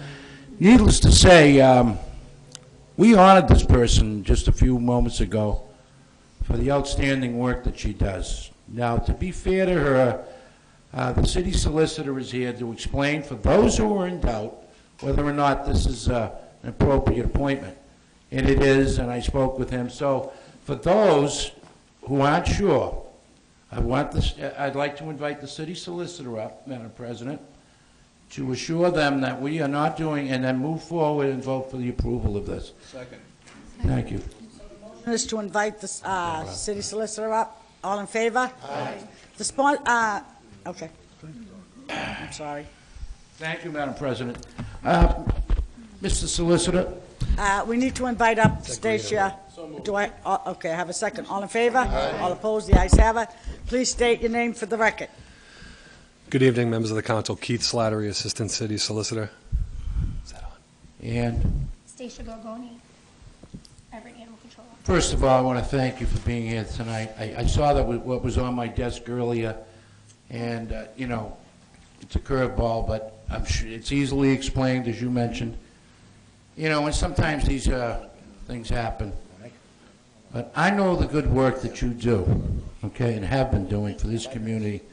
Attorney Slattery, could you just, we're only voting on the appointment of a special police officer for the term of 3 years. So, for those members, now I've heard at least two that are in doubt on whether or not this is appropriate to vote for this. So can you explain that? It is appropriate to vote for a special police officer, but as an ACO too, I've had a little bit of occasion to have some of this background information. So as we all know, Stacia was appointed by this body unanimously, I think, several years ago, and all this information was available at that time.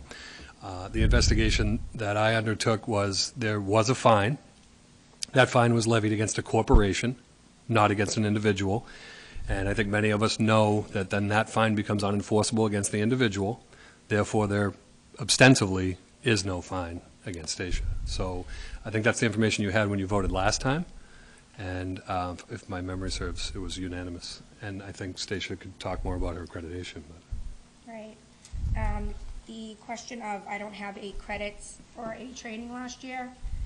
It's true. I don't have 8 credits. I actually have 16. So I have 8 additional credits. I have paperwork right here. Somerville ACO doesn't get picked on nearly as much as me because she's not vocal. Just so everyone in the council knows, I am an animal advocate. I've spoken out at State House. I've filed complaints. Therefore, I am continuously harassed in my position here in Everett, which is why I'm always thanking the city of Everett for protecting me. However, I think it's odd that Somerville received her 16 credits last year. I received 0 credits last year, and here's my certification for the 16 credits. So I'm actually above my mandated crediting, and I have extensive training. I've passed the state training, academy training, and again, I complete another course on the 13th at Malden Police Department, so I'll have another 16, so I'm very well qualified for this position. Attorney Slattery, is, after reading this material, you have no problem with us voting on this? No, and I've been in contact with the state periodically in regard to this. You've been in contact. I want to thank you, Ms. Gorgani. You know, there's a curveball sometimes in the city, for whatever reason, believe me. But you do a wonderful job, and I don't want you to change your style. Keep it up. As you mentioned earlier, my dog was basically kidnapped, and that's the truth. I mean, it's hard to believe, but I don't want to get into details about it, but, you know, my mother was in tears, and so wasn't her girlfriend. So, you know, and I got at least 10 other people that have called me over the last couple of years since she's had this position that have said outstanding things about you. So you know, we as a body have to judge people that work for us once in a while. This is a simple request for a special police officer. She's not going anywhere because there'd be a lot of disappointed people in Everett, and I'm voting for this appointment tonight. I want to thank you. The city solicitor has answered the question. She has documentation that says she's certified. And, you know, let's move forward here. And, you know, when somebody does a good job, you know, and I understand the other side of the fence, but when somebody does a good job, I'm going to be here to protect them a little bit, just a little bit. Thank you. Thank you, Councilor. I have Councilor Martins. No, I was just looking to make a motion to invite Stacia because she did have material to present, but now she's here. But just adding to the point that the councilor made, she houses the dogs that she finds in her own place, so they don't have to get lost and travel through the network and sometimes not be able to be rescued by the original families again. So, and different people in the community, our clerk, even her own captain, they have dogs, and friends of mine from the police department that she has, you know, a place with them. So just, yeah, speak in solidarity. Thank you, Councilor. Councilor Napolitano. Thank you, Madam Chairman. Chairperson. I really don't have any questions. I just think that she's done a great job. I've worked with her closely when we've had issues discussing the rodent control here in the city. I know she's coming back up to talk about coyote issue. Again, these are issues, these are not anything that she's just been working on recently. She's always been working on these things. we could just figure out a way to train coyotes to eat rats, we'd be all set. But unfortunately, we're not there. What I am upset about is that here we have a situation where we're appointing a person for reappointment, and in the 11th hour, we get information that suggests that there's an issue. And again, that's going to always be the case, and I don't have an issue with that either. But if it's how it's handled. It should never, ever be, any of our city employees should ever be put in a position where they're on the spot when we're having an issue regarding possible administration. Okay? It's not fair to them. They don't make big money. They've got very few job guarantees when the economy goes south. I've been in this city when we've had to do layoffs. And I just think, Counselor, I'm really sorry to interrupt you. but my point is that if there's issues that come up in the 11th hour, then You don't have questions. take you have the to- issue, put it to committee, take an executive session. I think I Do hear not a put our question, and I might employees be able on to the answer spot. that. So, Counselor, I understand you want to answer that, but if we have people that have questions, they have to ask the questions. If there are no further questions, then we have to excuse our guests. Well, So- what was the question he's responding to? Go ahead. What was the answer he was responding to? well, I think one of the things that we've been discussing lately are board and commission appointments. And upon a request of each particular case, we would furnish the information. This is a slightly different animal, no pun intended. So I did want to respond to that statement that you just made. Thank you, Counselor. I have two other speakers. Do you have questions, or do you have questions? Then Counselor McLaughlin. Thank you, Madam President. Madam President, through you to Mr. Gravone. Mr. Gravone, good evening. I respect and appreciate the work you do, and you know that we talk quite often about that. Why would the state not have this clarification for your certification? Because honestly, it's a blindside, right? I'm coming here tonight to vote for you in favor of it. I found out about this at 5 o'clock. But it's not our fault that we're finding, this is information that we're provided by the state. Okay. So that's, it's not anybody in this room that did anything wrong. It's that the state isn't up to date with their clarification of your certificates or your certifications or what you do as far as training goes. So I believe I've spoken to you in 2016. I was asking you for some help. And I've actually reached out to Sal DiDomenico and Joe McGonigal. To make it quick, the state that regulates this position, they have their own issues. A lot of them are dog breeders. They don't like adoptions, and they kind of just don't like people who promote adoptions. It's well known with the city. They know the laws, and obviously I have my position because I'm qualified and it's fair.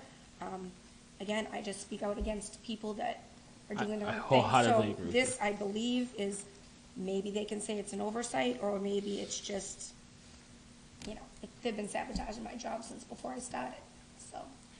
And if I hadn't realized that this was tied into those Would I have discussions spoken to you about it? back then it makes more sense now. Yeah. It clarifies it more so than it did a half an hour ago to me, because I know the Right. discussions that we've had. Yeah. That being said, I would ask that we send communication to the state and make sure that they clarify this and make sure that their records are brought up to date so that this never comes again and that our employees are treated fairly. If there's information they need to update their database with, then they should do so. And this is really held on their shoulders for not doing their due diligence. Thank you. It's basically a false statement they made, two false statements. Counselor Adrian.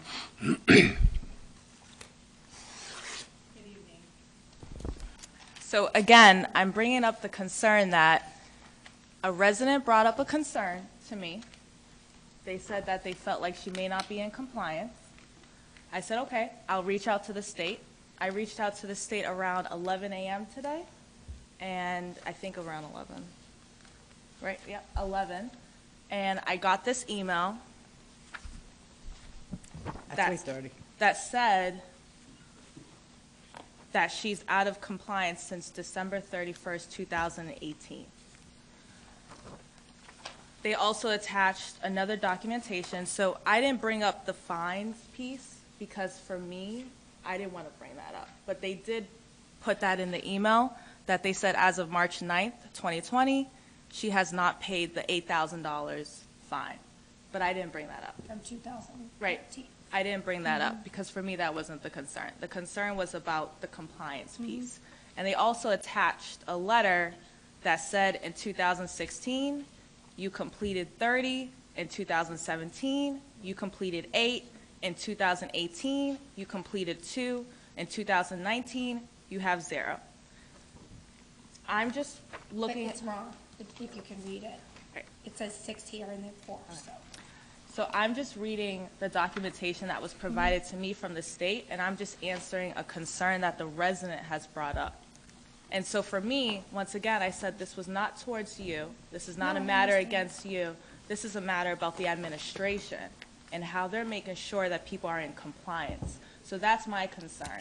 And I do not have a question, but again, this is, how is the administration doing this work? For me, it's not fair when I see other employees that have to meet other qualifications and other people are not required to meet that qualification. Is that a question? That's not fair. Is Nope, that a question? It's a comment. Are there any further questions? It's a comment.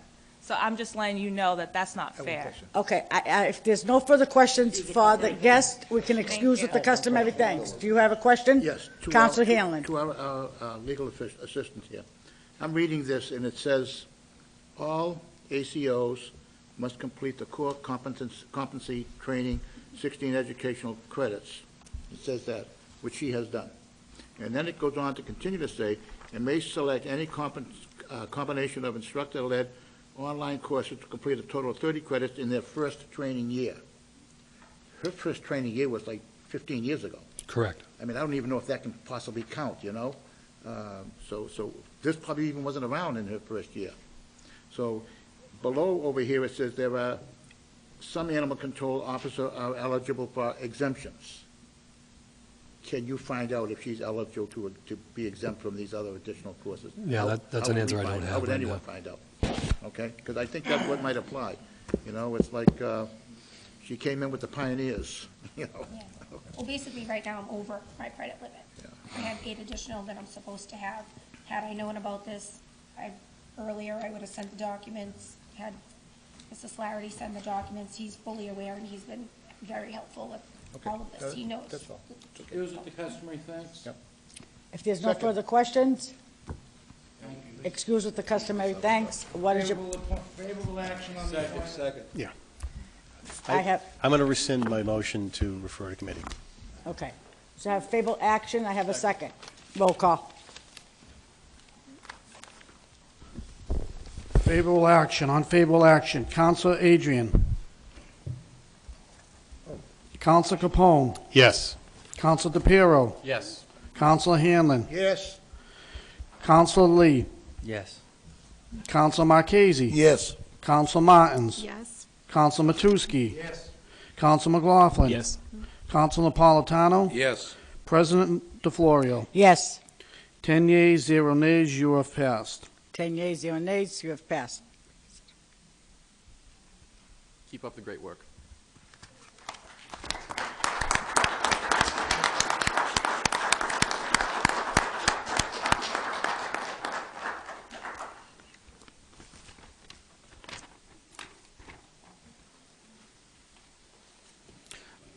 Item number 7, Madam President, is ordered by the City Council of Everett as follows, offered by Rosa DeFlorio as president, that the City Council hereby approves the appointment of the following individuals as department heads.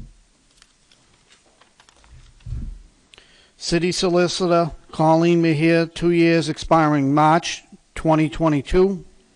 Director of Planning Tony Souza, 2 years expiring March 2022.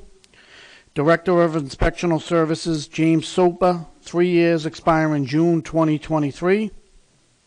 Treasurer Rocco Pesh, 2 years expiring March 2022.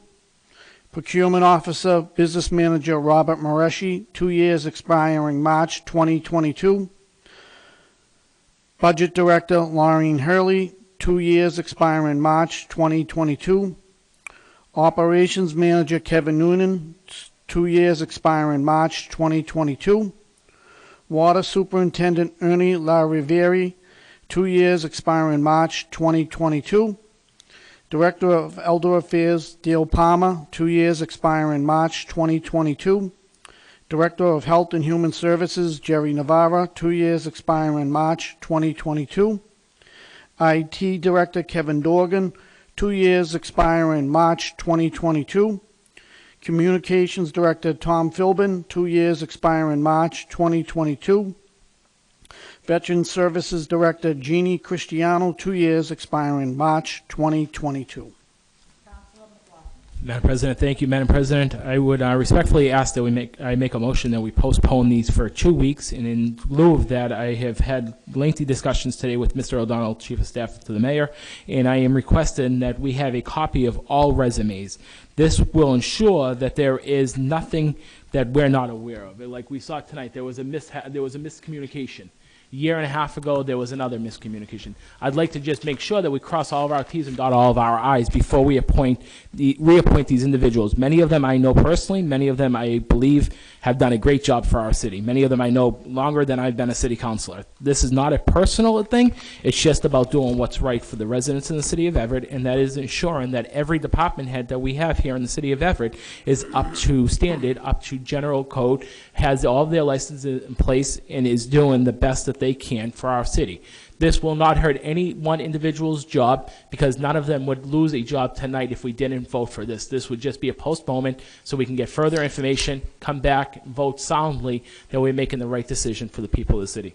So I would respectfully ask that we make a motion that we postpone this for 2 weeks, and in lieu of that, I would respectfully ask Mr. O'Donnell and Lara Webby, who I've contacted, but unfortunately has been out ill the past few days, that they provide us with resumes for each of these individuals before our next city council meeting. I second that. Councilor DePiero on the motion.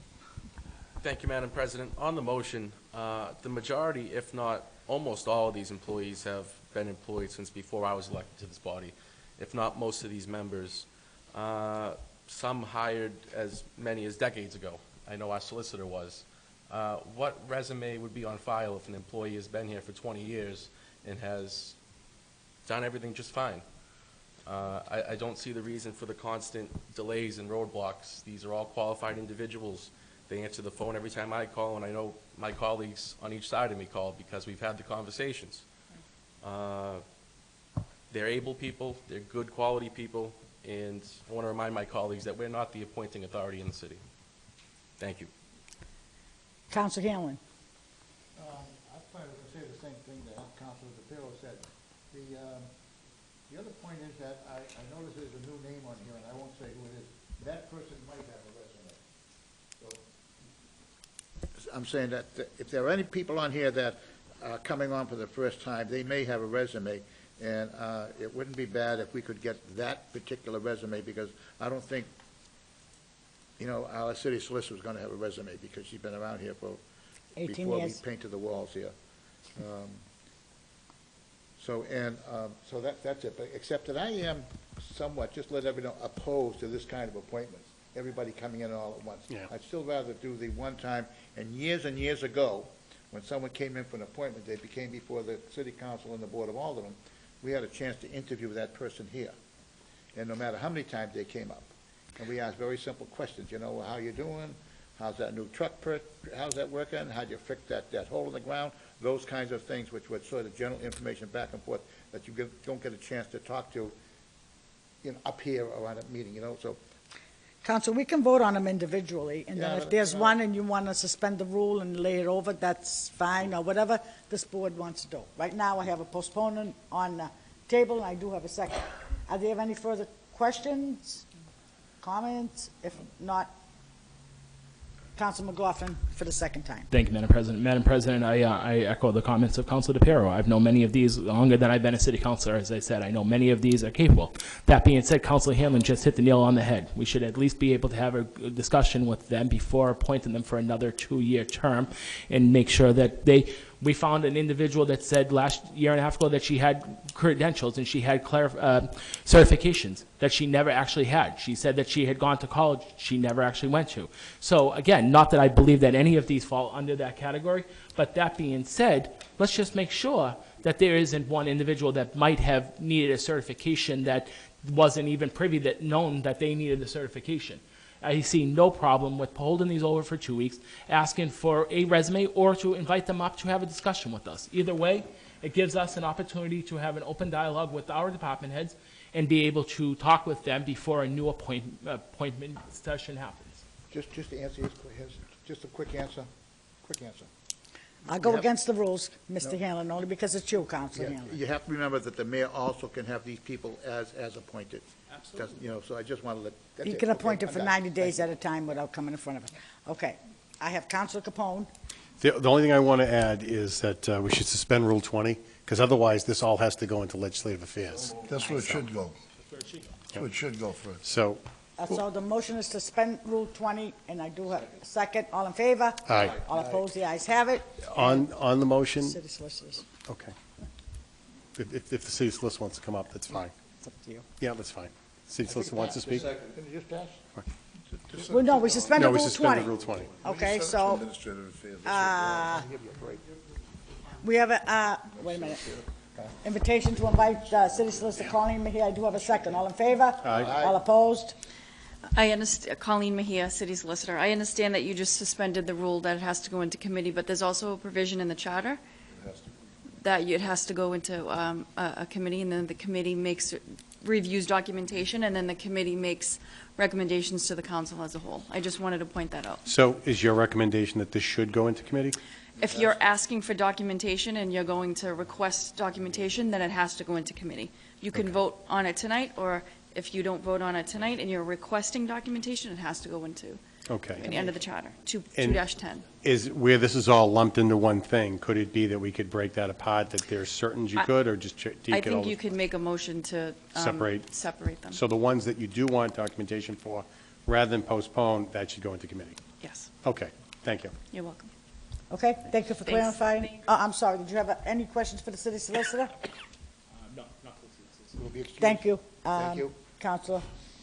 So I would say that if it's the will of the body to get documentation, then, I'll defer to the majority. There's a valid purpose behind that. So if my colleagues want to do that, that's fine. If not, there's at least one appointment on here that is brand new. And I would think, if nothing else, that one should go into committee so we could review it. But I'll leave that up to the body. Counselor McLaughlin? Thank you, Madam President. Madam President, I don't want to get back into a situation where we were in a few weeks ago with the appointments of the boards and commissions, where we're signaling out individuals. We have one piece in front of us that has 13 individuals on it, and I think we should take it as was presented to us and send it to committee as a full piece. And instead of signaling out individuals, we should send the whole piece as presented to Legislative Affairs and allow the Legislative Affairs Committee to work on this piece of legislation. Thank you. You withdrawing the first motion? I'll withdraw my motion for suspension and make a motion to refer this to Legislative Affairs. And I'd like to second that motion. Okay, on the motion, Counselor DePiero. Thank you, Madam President. Just to clarify, the part of the charter that's being referred to says we may do so, that we're not required to do so. If all these individuals were new, I would suggest the same. The one individual in question has been working in that department since before I was on the council as well. He was just fortunate to get a promotion. All these individuals have worked for the city for a long time. I will not support a delay or a committee. Thank you. Okay, so I Call have for a... question. Okay, I have a motion on the table to send it to Legislative Affairs. And I have a second. All in favor? Aye. All opposed? Aye. All right, the chair is in doubt. Roll call. This is to send it to committee. Okay.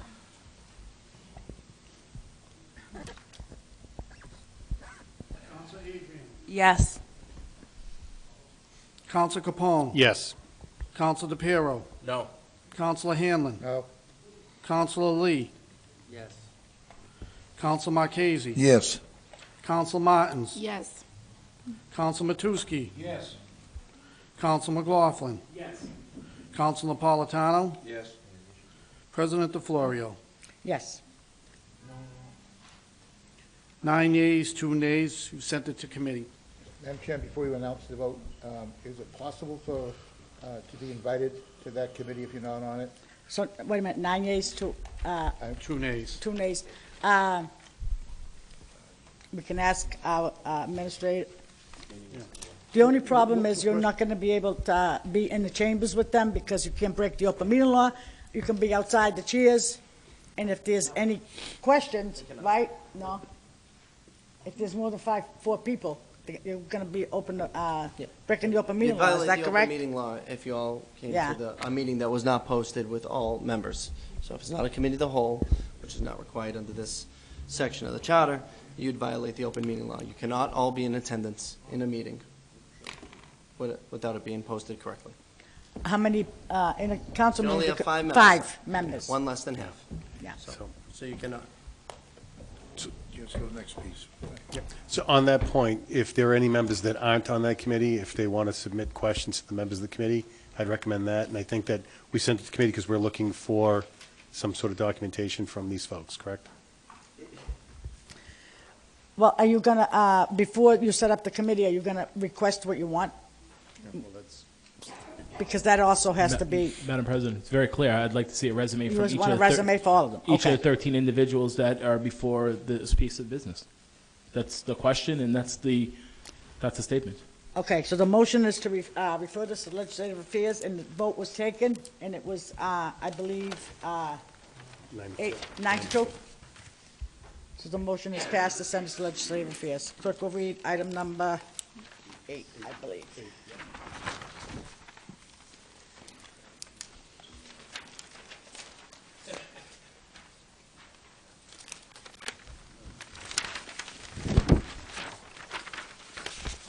Item number 8.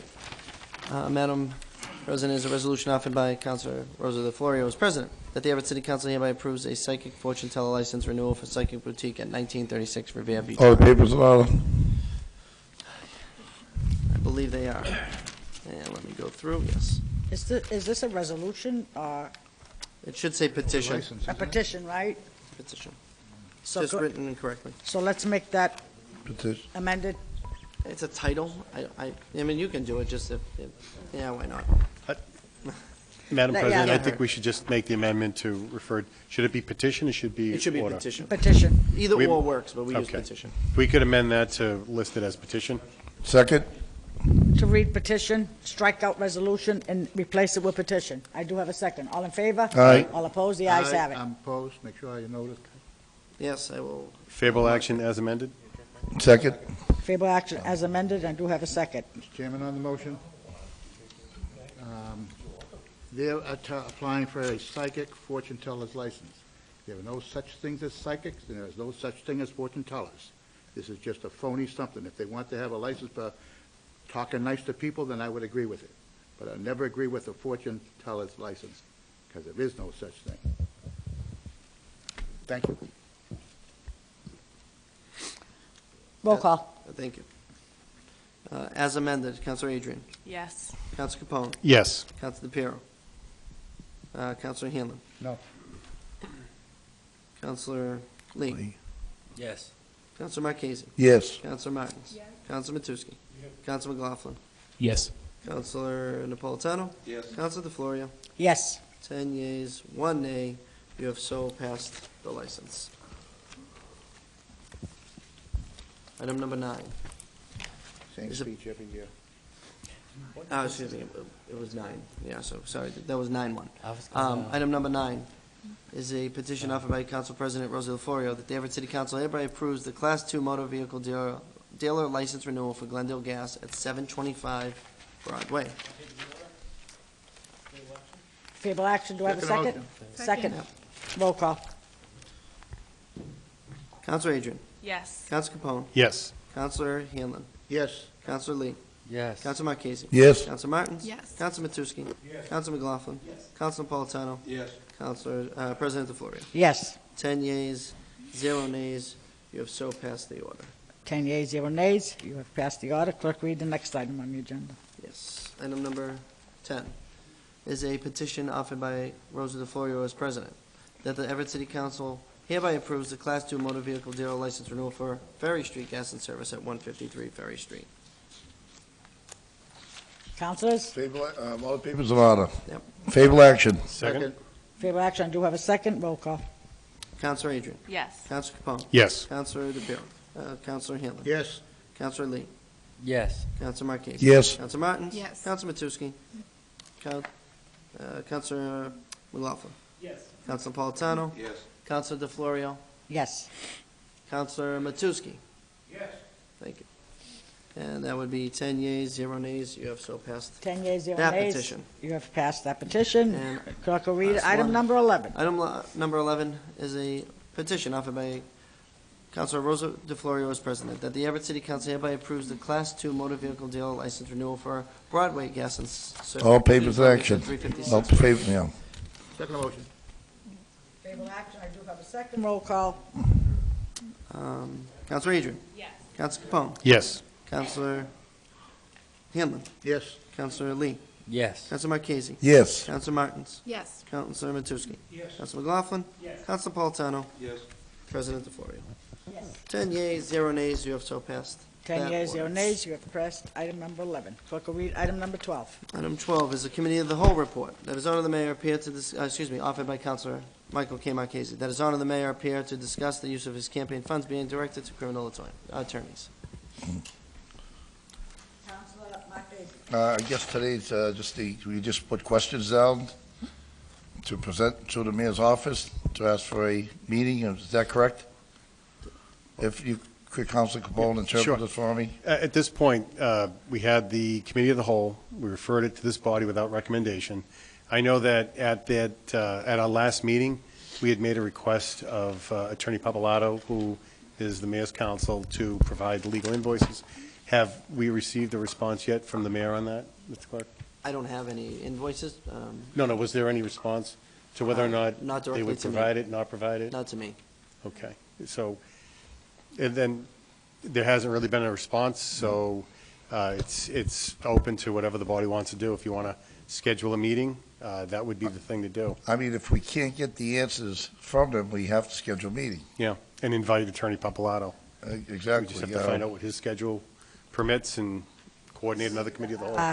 I mean, I have a couple questions that I'd like to be I sent. believe the city council. Attorney has it. Attorney Might has. have some information for you. Might have some information. If you would like to invite him up, that's up to you. A motion to invite the city solicitor. Attorney Latanzi. Do I have a second? Second. Second. Matt Latanzi, Assistant City Solicitor. Just to respond to that last comment or question, the invoicing, the funds themselves are on the campaign finance report. If you want to see what the campaign was spending for funds for legal counsel, it is as easy as just searching through the Office of Campaign Finance. It's a public thing. There's no need to sign in. It's simply typing in the name. And then another question that was outlying is, were city funds being used? No. They have not. Anytime a city fund is used, appropriated, this body would see it, or the Ways and Means would see it. So in terms of campaign funds being paid for legal counsel, that is already readily available for anyone on this body to search. No, wait a minute. I have people that have questions. I'm looking at my, Councilor Marchese. No, I have Councilor Capone with the, wait. Yeah. We need order in this room. I have Councilor Capone's hands up, so he's next, and then I could let. Yeah, I'll finish. Okay, thank you. Councilor Capone. All right. Well, thank you, through you to our guests. Thank you for being here. I do appreciate the fact that the amounts are online, but when Attorney Papalato was here, he had said the same exact thing, and the thing I pointed out to him was that won't give us a breakdown in the invoices. The invoices are going to tell us what the services were for. And the concern that the body had, we just want to make sure that there's no impropriety at all. So we just want to do our due diligence on our end and have it be done. So although I appreciate the fact that the general expenditure is out there, the question is, what was it for? And that is something that we're not entitled to by right, but we asked, and I asked Attorney Papalato if he would inquire of his client, because it's his client that has the option to either allow that or not. And, he doesn't have that authority. So that's basically what we were looking for. So, the fact that there's expenditures, we know there's expenditures. We just want to know what they're for. So that's why just that search online isn't going to serve the purpose for what we need to do. So with this invoicing that you are requesting, you're looking for more than the words Legal bills. legal bills. I It's- mean, that's yeah. that's what many invoicings Yeah, are. the invoice is going to is that it say simply says exactly on what this the date. representation was for. That's what we're looking for. So we know the campaign funds, we can get what we want, we just want to find out what they're for. Yeah, the breakdown of services. No, again, the mayor isn't required to do that, so that's his discretion. We're just asking, we put a request in last meeting, we were just looking for a response at this meeting. Apparently, we didn't get one, so, you know, it is what it is, and we'll go from there. Okay. So I don't have any other questions for our assistant solicitor. Council Adrian. Yeah, I just did a quick search online, and it just says legal fees and then the amount. So there's no description or anything like that. I would love to see the invoice. I don't know if that's what you meant that's on the OCPF, but that's what's on it. It just says the name of the firm, the address, and the amount and the date. As do many invoices when it comes to legal representation. That it would say legal representation, a date, and an amount. This, yes. I see that you're looking at me as though you don't believe me, but I'm telling you. I'm a finance manager. And I'm an attorney. I create invoices, and so I know what an invoice looks like, and I know that there's more details than just the name of the company, the address, the amount. So don't tell me what an invoice looks like.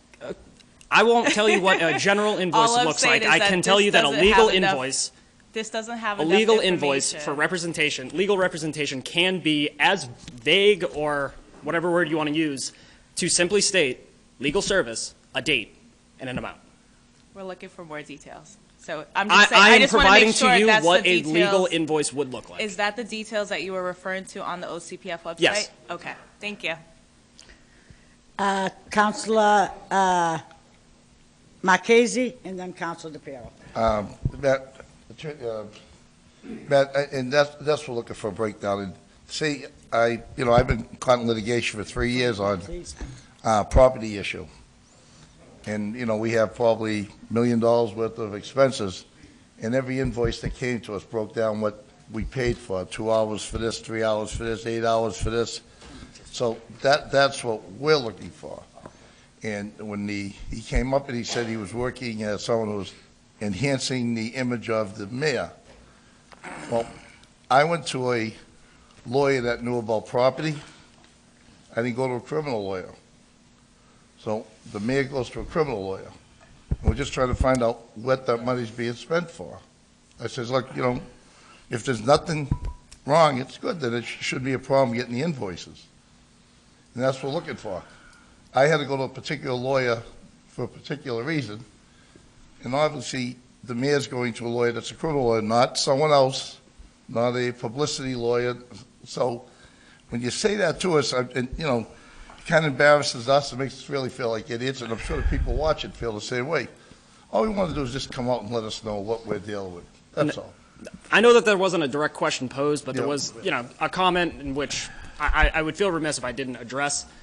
First, the criminal attorney, criminal matter, whatever it may be, an attorney is an attorney is an attorney. This isn't like a doctor where you're specialized to anything. I understand that some people have a greater knowledge in one area of law, but as much as I am a government or a municipal attorney, I am equally able to represent on any type of matter that's legal. And further, just to bring up that, whatever may be transpiring is an embarrassment or embarrassing to this body, I couldn't imagine that, there isn't an embarrassment shared by the very person who is so oftentimes being condemned or, having sentiments brought upon him by this body. So, if embarrassment is felt here, I'm sure it's felt elsewhere as well. All right. No answer again. Chairman, can we make a motion and invite up Assistant City Solicitor Keith Slattery? Well, motion made and seconded to invite the city solicitor, Attorney Slattery. Thank you, Mr. Slattery. If I may, Councilor Capone brought up an issue, and I think he was touching on privilege. So with an invoice, a legal invoice generally would come an invoice and then a time ledger. So I'm not sure if that's the distinction you were trying to make. So I think we could go back and check the record to see what they agreed to give, but I know that time ledgers, as I think Councilor Capone, and you can tell me he understands that that's a special category of privilege. So, can you just make it clear what you'd be looking for, and then we can try to get that information? Who had the floor here? I was invited up by... Oh, you, okay, Councilman McLaughlin invited you up. Councilor Capone? Thank you. And then Councilman DePiero. Mr. Chairman. The only thing I want to be careful about, too, is that you guys represent the city in your city solicitor's office, and he has private counsel. So we don't want you overlapping those worlds. We've not overlapped. Yeah, no, I mean, by even, addressing some of the stuff and going back to the invoices. It's basically, We also serve this body. We can try to get yeah, information. exactly. So, we're just looking to see if the mayor was willing to turn the invoices over. As I said, he doesn't have to. The genesis of what we're trying to do is we're trying to make sure that the representation that was stated to by Attorney Papalato is exactly what it was, that they're enhancing his political future, and that there was nothing else in there that, would speak to anything that would cause any concern to the community. Well, I think he spoke very clearly on his representation. Yep. And I think he did speak that it was not criminal in Yep. nature. But if you're just asking for invoices, obviously to be distinguished from ledgers, this is something we can look Yeah. into. But I would want to be clear of what Yeah. this body wants, because he would be advised Yeah. by his attorney as to Right. what privileges he has. Right, But he and could also- as was indicated to Attorney Papalato, I said, you need to talk to your client to see if he's willing to turn it over. We're looking for as much information as the mayor is willing to share. That's what we're looking for. So as much as he's willing to turn over is what we want to see. In the end of the day, the concern being that, there was a proffer agreement, there have been questions that have been asked by people in the community. Unfortunately, it's the position in a city that warrants that kind of attention if there's something like that in the realm. And I'm hopeful that what we're going to do is get everything at one time, answer all the questions, and be able to move on, and that there'll be nothing there. That's the hope. So I just think that that's our obligation as elected officials, to just do that review and move on. So you're asking for as much as he can give you? As much as he's willing to turn over.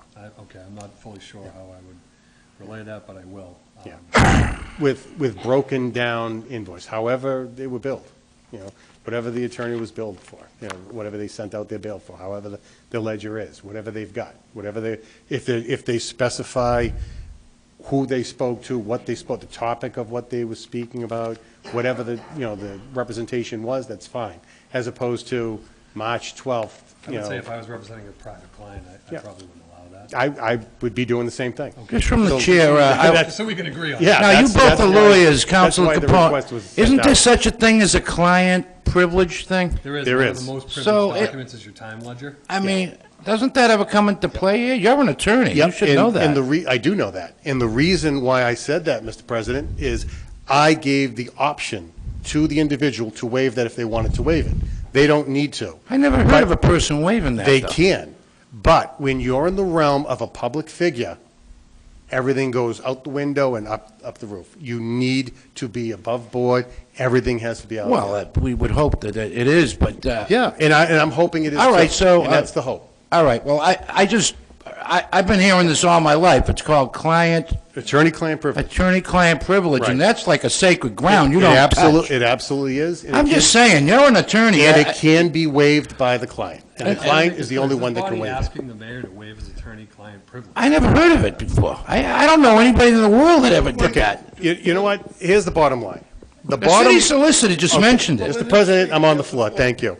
The problem is you've got a proffer agreement that's been addressed, It has okay? been addressed. Now, for a while, I was told it didn't exist. Then it was mentioned as addressed. Attorney Papalato said that he didn't represent the individual. It didn't exist. Was- I'm confused. No, well, it was said that it didn't exist. There was nothing going on. In the paper? The first time we heard about it was from a newspaper. That's the first time we Which is heard about it. concerning to. Okay. I think that's So I my asked broad Attorney sentiment. It's very Papalato, does concerning it that those exist? articles were believed I by asked this Attorney body and Papalato if it does probably- exist. He said yes. So it exists.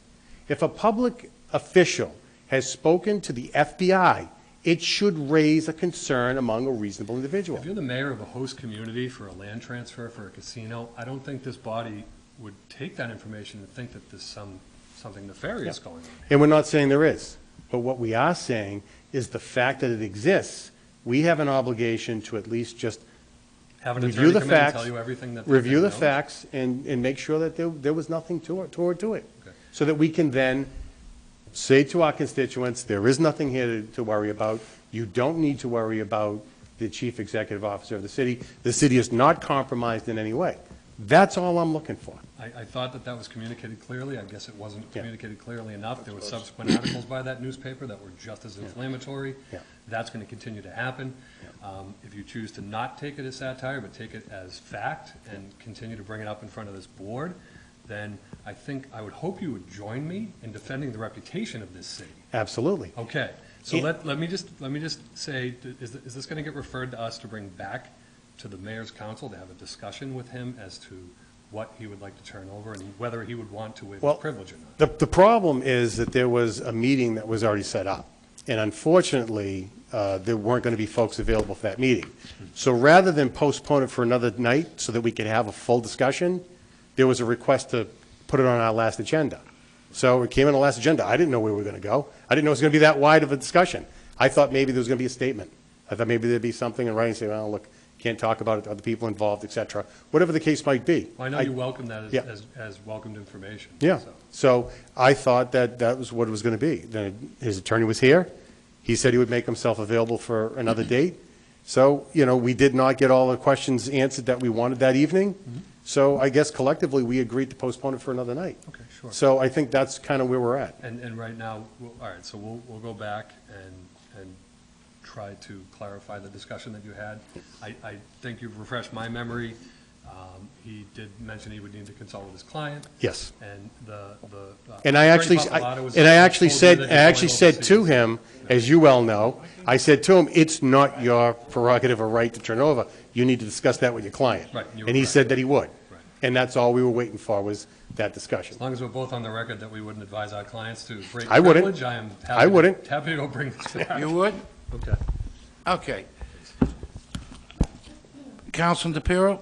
Thank you, Mr. Chairman. Gentlemen, you have to excuse me. I was in the restroom when this first began. Simple question. Has any city money been used for Mr. Papalato or for the term, the office of Greenberg Torrey? Zero. No. Zero. So, I mean, this is, at this point, sour grapes to me. There's been no money from the city expelled. I want to remind my colleagues that things we want and are in fact entitled to are two different things. And we're continuing to walk a very slippery slope of opening ourselves up to a lawsuit by the individual we keep talking about. That's all I'm going to say. I think in the questions that were asked and the attorney appearing was an extraordinary disclosure. I really believe that. And in knowing that, and hopefully it's a satisfactory answer, because you would know with the Ways and Means Committee and other documents that you're privy to that none of this money was city money. Therefore, it would really take it out of the realm of city business. So I don't. Exactly. That's what we never said that. We just asked if it wasn't there. You said no. So now you're asking a We just private tried- we're citizen trying to- and private his citizen private would attorney have to to be waive the privilege city. and bring you documents. Okay. I mean- I understand. I fully understand. Well, if it's not our privilege, then you know something? Then it's not anybody's privilege. Okay. Never any questions either. Any further questions of the two attorneys? No. Excuse at the custom. Thank you, gentlemen. Thank you. Thank you. Motion, it appears that if the city solicitor wants to provide you information, that he will. Yeah. So- I honestly don't think the city solicitor should be providing the information. I think this should be being provided by the private attorney. So what I'm going to make for a motion is I'm going to ask that we set up another committee of the whole like we originally had established. We set a date that works for everybody, and then we'll ask all the questions then and get it out of the way. That's what we originally had planned for this evening, and it got sidetracked. So I think we need to get some answers. Once the answers are done, we're good, and we move on. So I'm going to ask that we set up a committee of the whole, and we'll have to leave it But to our just- clerk to just figure to out. interject on that now. There is such a thing as well, this is from the chair. This is so everybody's informed here, Councilwoman Adrian. You just heard from two attorneys that there is such a thing called attorney-client privilege. Absolutely. Okay? So, Set up a committee meeting. how can, and you also read Mr. Papalato. I'm just filling you. He said he I would was come at the back. same meeting as you. And he said he'd The come man back. gets $2,000 an hour, Yep. and he travels the country $1,650, but his aide gets $500, so. On the low end. On the low end. Yeah. But, you get what you pay for. I was impressed by the attorney. But, there's such a thing, Councilman Capone. If the information can be provided to you personally, they've compiled with the the campaign finance laws. That attorney-client privilege, the gentleman that was here was pretty impressive, I got to tell you. If you're an attorney. And he said that he would make himself available. Well, so that's all I'm asking. Well, a committee of the whole, I don't know if it... Well, it can go, it can go whatever the body wants to do. You want to send it to legislative affairs? I don't care. Councilwoman Adrian, did you want to speak? If I could just finish my thought, Mr. President. The concern that we have, that we should have, is that if an elected official, any one of us as an elected official, were involved in the situation, it would be of concern. When it's the CEO of your city, it is something that we, as the city fathers and mothers, need to make sure that everything is okay. That's it. So we're not looking to go to the ends of the earth. But I thought We do that have question questions. was answered. No. There's no criminal activity here. Yeah. He did Now, answer. you're saying there may be? No, I'm not saying there is. I'm saying I'm hoping that there isn't. What I need to know is what exactly the FBI wanted to speak to our mayor about. It was That's about what I'm the looking land, the casino. Yeah, I land. know, but Attorney Papalato admitted he didn't represent him at the time, so he really can't speak to it. So we need to know what was going on. Well, the will of the body will decide. For those who would like, the motion's been made by Councilman Capone and seconded by Marchese for another committee of the whole on this item. When would you like that? Because you have to give this attorney... We'd have to work with the attorney's date. We can decide that later? It'll be at a date to be determined. Okay, roll call vote on sending this to committee of the whole. Yes vote is send it to committee. No vote is no. Roll call vote. To send the committee of the whole, Councilor Adrian. Yes. Councilor Capone. Yes. Councilor DePiero. No. Councilor Hanlon. Yes. Councilor Lee. No, Councilor Marchese. Yes. Councilor Martins. Yes. Councilor Matusky. No. Councilor McLaughlin. Yes. Councilor Napolitano. Councilor DeFlorio. No. 1, 2, 3. 6 yeas, 4 nays. You have scheduled a committee of the whole. Okay. And Item number... the sponsor is Councilman Capone, so you get together with the clerk and decide when that would be. You're an attorney, maybe you can get together with Mr. Papalato. Okay, good. All right. Next order of business? Next 3 items are committee on community and business development reports. Item 13 is a resolution offered by Councilor Rosa DeFlorio as president that the property manager of 15 and 21 Staples Ave appear at the next council meeting to address ongoing issues at both properties and that a police log be provided. The recommendation from the committee was to report back to the city council with a recommendation to refer to the police chief and city solicitor to commence enforcing the public nuisance ordinance at these locations. And to provide that number, the lawyer also? Yeah, to Could you provide repeat the that? property lawyer's number with our city solicitor, I believe.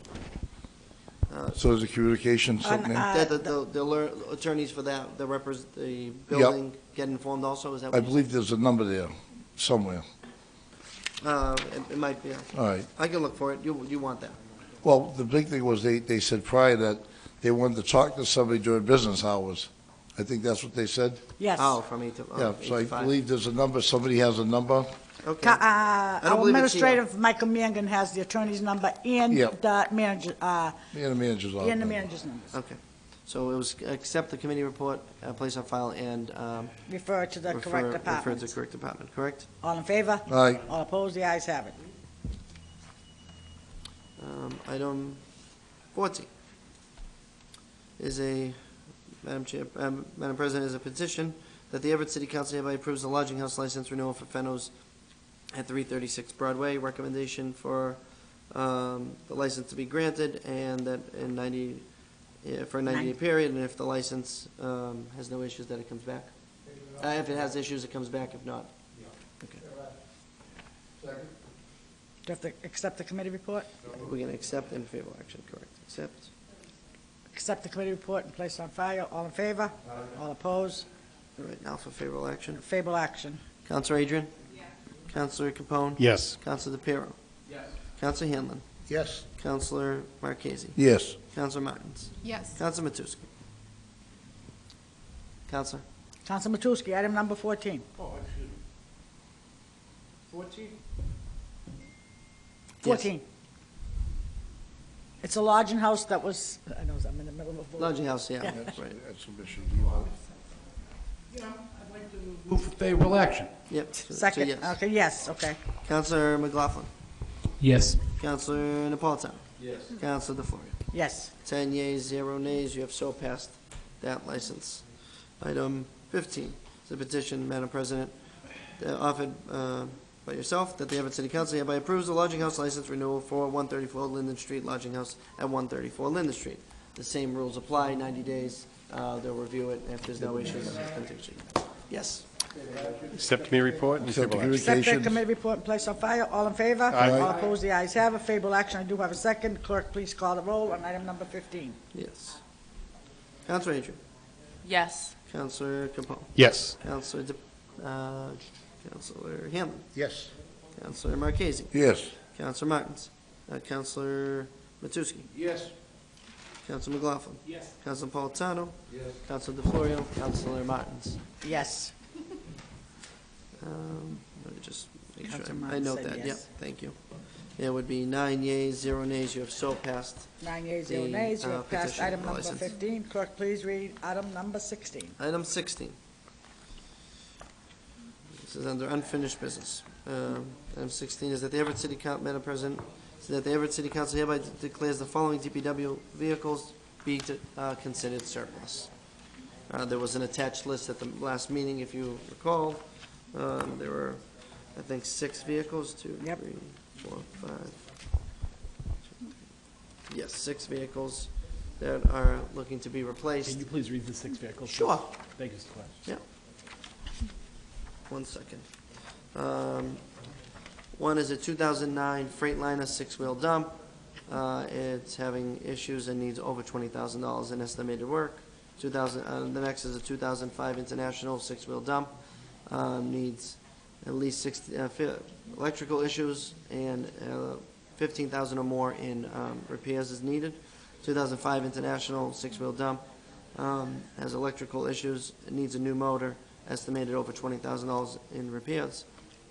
2010 Komatsu backhoe is having hydraulic issues, needs motors and motor and electrical issues, and does not meet DOT safety standards. 2009 is a Ford F-250 4-wheel drive pickup, needs repairs to turbos, injectors, front end ball joints, and new joints. Motor currently leaks and needs to be replaced. Damage to the body also. And a 2009 Ford F-250 4-wheel drive pickup needs a brand new motor, damage to the body, and a new computer.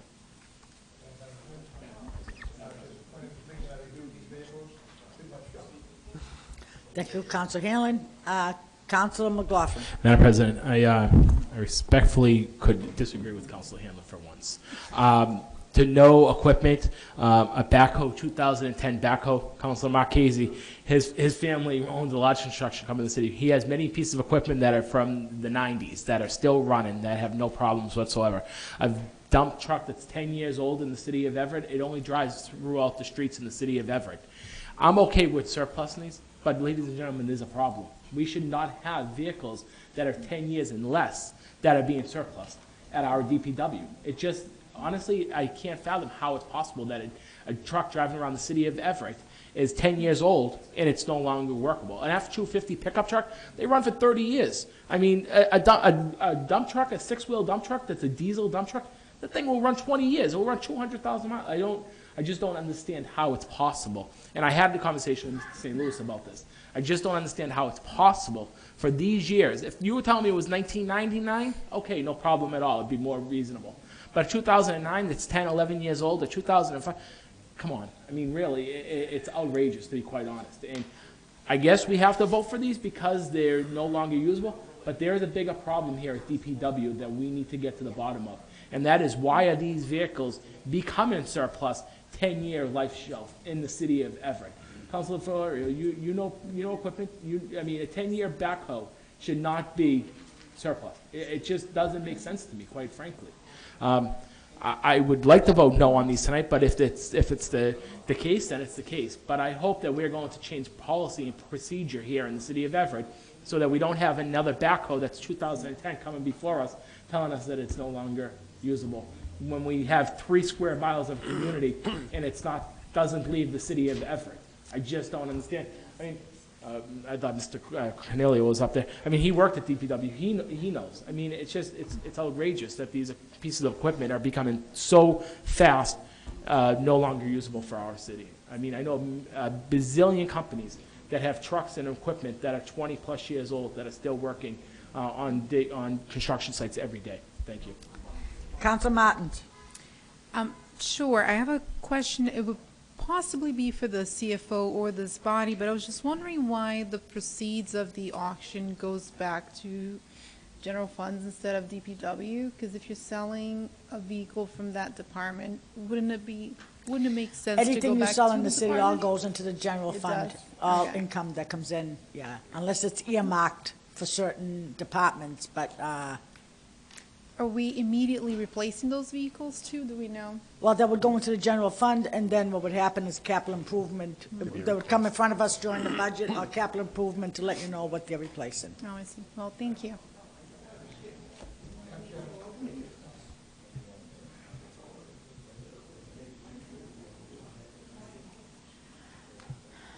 I have Council Capone, and then Council Hanlon. Thank you, Madam President. I think that Council McLaughlin brings up a valid point. I think we need to find out a little bit more about these vehicles. I'm going to ask that we postpone this till our next meeting and request either the DPW director to appear, or he can even provide it in writing in terms of what the actual replacement value of these vehicles would be. I believe we postponed it the last time, am I We correct? did, yeah, And what but was right off the reason? bat, I think there was a request to postpone it. It was requested by the administration just to postpone it. Oh, because So we something didn't, went, yeah, we didn't go anywhere with it. we didn't go anywhere with it, Yeah, okay. so I'd like to hear from the DPW director. Either he could come to the meeting or he could provide it in writing. I'm just interested to know what the expected life expectancy of these vehicles are, what the cost of a replacement vehicle would be, and maybe we weigh that out with the repairs and whether or not it can be salvaged. Okay, so we could postpone it for 2 weeks, but if, councilors, if you have questions, the best thing to do is please give it to them in writing. Yeah. Well, that's, yeah. You that's got the questions, question. you Yeah. already, yeah. Yeah. You got a question here. Council McLaughlin, if you have any further questions, can you please give it to them in writing according to our charter, so that way when they come up here, they're prepared to answer your question? So I thought the procedure was if it was going to committee, the questions had to be due 7 days in writing. If it stays on the floor, the questions don't need to be given 7 days in advance. It doesn't matter. You always have to, according to the charter, you have to give the questions in writing 7 days before the meeting. Fair enough. So if Absolutely. okay, if We'll- you feel we'll that that's issue in my doubt, the questions city tomorrow. solicitor, you're welcome to ask the city Nope, solicitor. I don't but need to ask the city solicitor or Okay. anything. I'm more than happy to provide my questions, but I would ask that Mr. St. Louis appear before the city council in 2 weeks, so that my questions that are asked, they may go into additional questions that need to be asked or need to be heard. Thank you. Okay, so you will give it to him in, you give your questions in writing, other than Council Capone has already asked this question on the floor, and postpone this for 2 weeks till our next meeting, is that correct? And invite Mr. St. Louis. All in favor? I'm sorry, on the motion, I didn't finish my, Councilor Hanlon. I just want to point out, I have a 1966 Sackville Road, very large, and 1 yard buffer. It runs perfectly, and the reason it runs perfectly is because one person operates it and one person does the repair and maintenance on it. In the 3 yards, you've got 12 guys operating it, and when they get out of that thing, they don't check the oil, they don't do anything else, they just leave it. That's why those vehicles get so badly banged up, because someone now takes it out the next morning, it's got no oil, or whatever, it runs out of gas, whatever it is. They don't use it properly. They try to pick up something heavier than what they should be picking up. It breaks. And my thing, just, it's gonna run for the next 100 years if everybody takes care of it, and that's the same thing that could happen down in city yards. So I just want to point that out, that those vehicles are bad because they're mistreated and not operated properly. Madam President, on the motion. Yes, it certainly is. I wholeheartedly agree with Councilor Hanlon, and that's why I said that there was other issues underlined here that we needed to address, not so much about these 6 pieces of vehicle, because if these 6 vehicles are no longer usable, then that is what it is. But going forward, Councilor Hanlon is absolutely correct. You have a pickup truck that has road salt that sits in there for a week after a snowstorm, it's going to eat through the body of the bed. There's no question about it. Or if a machine is being overutilized and not under properly equipped, it's going to die. There's no question about it. So that's why I'd like to have Mr. St. Louis up here and to have these discussions. Okay, so I think we already took a vote on this, but let's do it again. Postpone for 2 weeks, invite Mr. St. Louis, all in favor? Aye. All opposed? The ayes have it. I never went to the vote about opposed. Item 17 is a communication offered by Councilor President Rosa DeFlorio that His Honor the Mayor requests permission to address the City Council with regard to Councilor Marquez's concern pertaining to campaign finance expenses. Do you want to refer this back? Just, yeah, either place on file or refer back. Place it on file and refer Yeah. back, right? Yeah. So the motion is, item 17 is to place on file and refer Refer it back to sponsor. I do have a second. All in favor? Aye. All opposed? The ayes have it. Item 18. Madam President, is a resolution offered by Councilor Ward 1 Fred Capone that the mayor and city council collaborate on possible ways to honor and memorialize the service of Councilor Laurie Bruno and Chief David Butler to the city of Everett. Madam President, I know there's a communication, if we just have the clerk read the Counselor, communication. yes, we do have a communication. If the clerk, Yeah. please read the communication on I see it item here. number 18. Item number 18, the administration is currently working to dedicate a park bench at Swan Street Park to honor and memorialize the service of Laurie Bruno. The administration will be meeting with the family of Chief David Butler to discuss the way in which the city will be honoring his legacy. So Councilor Capone. I'd recommend we refer it over to the mayor's office. He can just contact us when they determine what they're going to do for Chief Butler.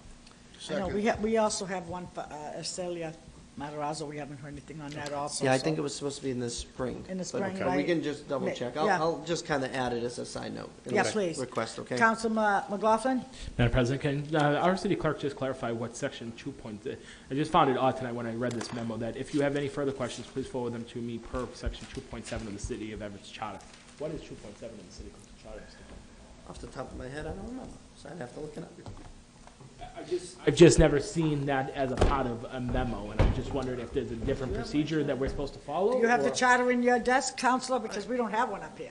No, we're not Then- being friends. then you know what? No, I'm just missing mine. That's okay. I have one in the I'll desk, ask for no, clarification tomorrow from our. Yeah, I'll get it for you, okay? No problem at all. No, it's charter. Sorry, I don't have it off the top of my head. Okay. He said he'd get it for me tomorrow. Lives, ordinances, anything but the charter. Thank you. Yep, I'll make sure I get it to you. And this was already referred to action, correct? To the mayor for action, Councilor Capone, that's all set? Thank you. My book is missing. All right, so we're on item number 19. Item 19. Oh, okay. It's 7 days' notice. Yeah, I Thank think. Yo, He asked Google.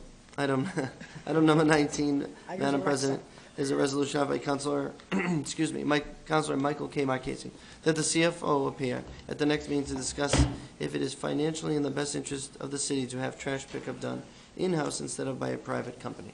Councilor Marchese. I believe there was a letter today that he was feeling under the weather or sick today. Yeah, he was out sick. Do we want to defer it for the next meeting? Okay. Postpone it? So, yeah, postpone it to the next meeting. Absolutely. So item 19 is postponed to the Next The meeting. next meeting, And the yes. CFO will appear. And for the CFO to appear. Yes. Do I have a second? Second. All in favor? Aye. All opposed? The ayes have it. Goes postpone item number 19. Clerk, please read item number 20. Yes. Item number 20, Madam President, is a resolution that was amended to, and offered by Councilor Martins, and amended to add the entire city council. A request that His Honor the Mayor come to the next city council meeting to discuss the possibility of purchasing and staffing a community shuttle bus for our seniors so they can enjoy many activities throughout the community, including monthly senior socials. I actually think that was offered by Counselor McLaughlin. Sorry, I read the wrong one. No, I bad. I knew she had one too. Councilor McLaughlin.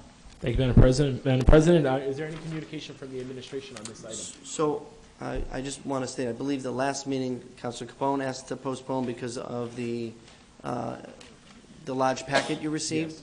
On top, it did state that the administration would be very interested in obtaining one, but I believe they wanted, before we made a decision on spending finances, to look at the options, because there are a lot of grant opportunities through the state of Massachusetts to obtain it. So instead of spending, say, $100 grand, there are opportunities for the state between 60 and 80% to kick back.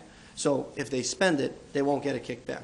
So if you take it a little slower, go before the state and see if they'll give us the money, they'll pay part of it, and then we kick in the rest. And that's why I was asking if the administration had the opportunity to start the discussion. I believe Ms. Because you're absolutely right, Mr. Clark. Exactly what you just said is what was part of that Yeah. memo and that package. So the packet I did came read from that Ms. package. From the Rana Webby Haidar. So she had started the process. I don't believe she's here this week. But I know she had started to look into it. After that, I can't tell you anymore. But she had obtained a lot of the information and had been looking into this for a little while anyway. I'm sure that she'll continue her research and try to go through the process on how to obtain the grants. But I believe part of it was to see what was the option of the council. Did you want that, or did you just want to go out and bond or spend the money? So I think that would be kind of a nice recommendation here. Yes, we'd like the city to look into grant money first before spending the money. So that would be nice to send over to her. So before she does all the work and then you choose to spend the money, I think that would be appropriate. You know what I mean? So and I think that was the intention of postponing it for 2 weeks, or part of it. Okay, and that was part of the postponement for the 2 weeks, correct? So that's why I'm wondering if anybody from the administration has an answer. I saw Mr. Latanzi approach, but, okay, I guess there's no answer from the administration. I will make a motion that we postpone for 2 weeks. Oh, Mr. Latanzi does want to appear before. I need a motion to invite up. Make a motion that we invite up Mr. Latanzi. Second. I have a motion to invite Councilor Latanzi. Hello. Matt Latanzi, Assistant City Solicitor. The answer from the administration is precisely what the city clerk just stated.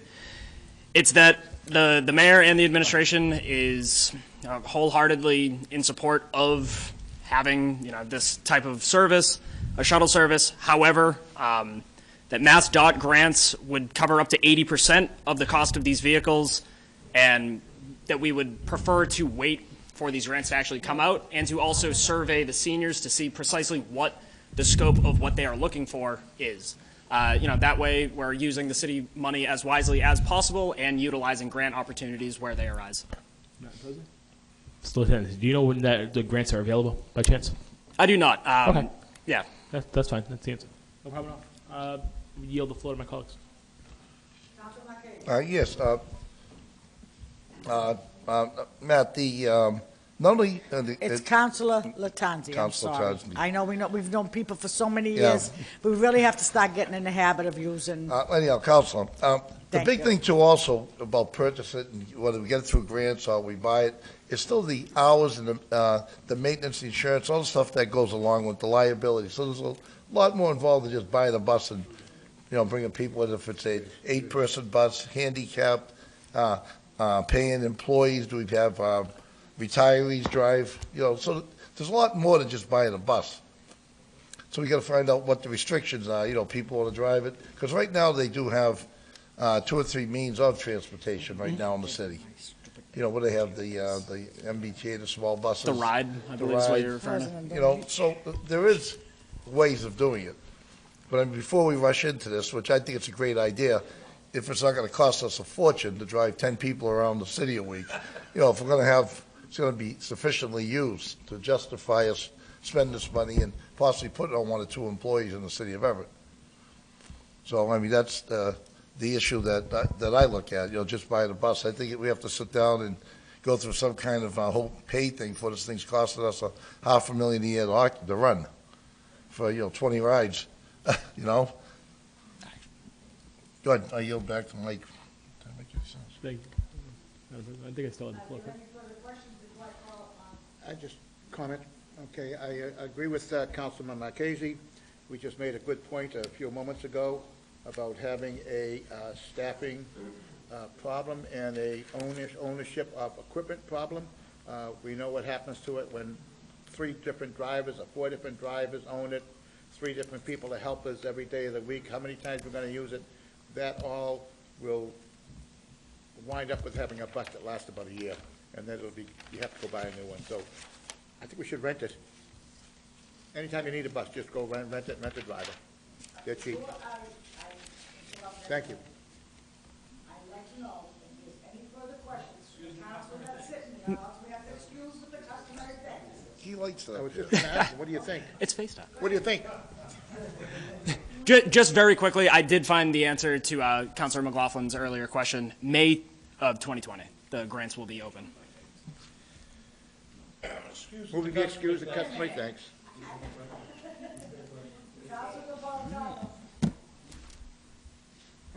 It's a problem, we have a reputation, only speak when you get something to say.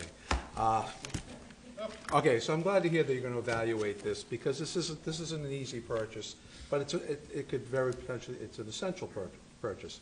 So you're going to be critiquing the seniors? That's correct, yeah. Through a surveying process, seeing exactly, what their needs are, what their desire is. Very oftentimes, it's more of an education of what we already have, as opposed to providing a new thing.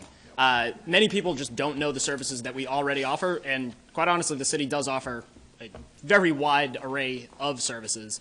So, maybe it is through the surveying, simply educating on what we already have. Maybe it's to expand a little bit, and if it's a little bit of an expansion, maybe it's not buying a bus, but expanding hours. There are a whole bunch of different things that we have to take into account, but that will only be done through assessment and through surveying. And approximately how many seniors are you looking to survey to get an accurate? This I don't know. I'm sorry. Okay. As many as we can.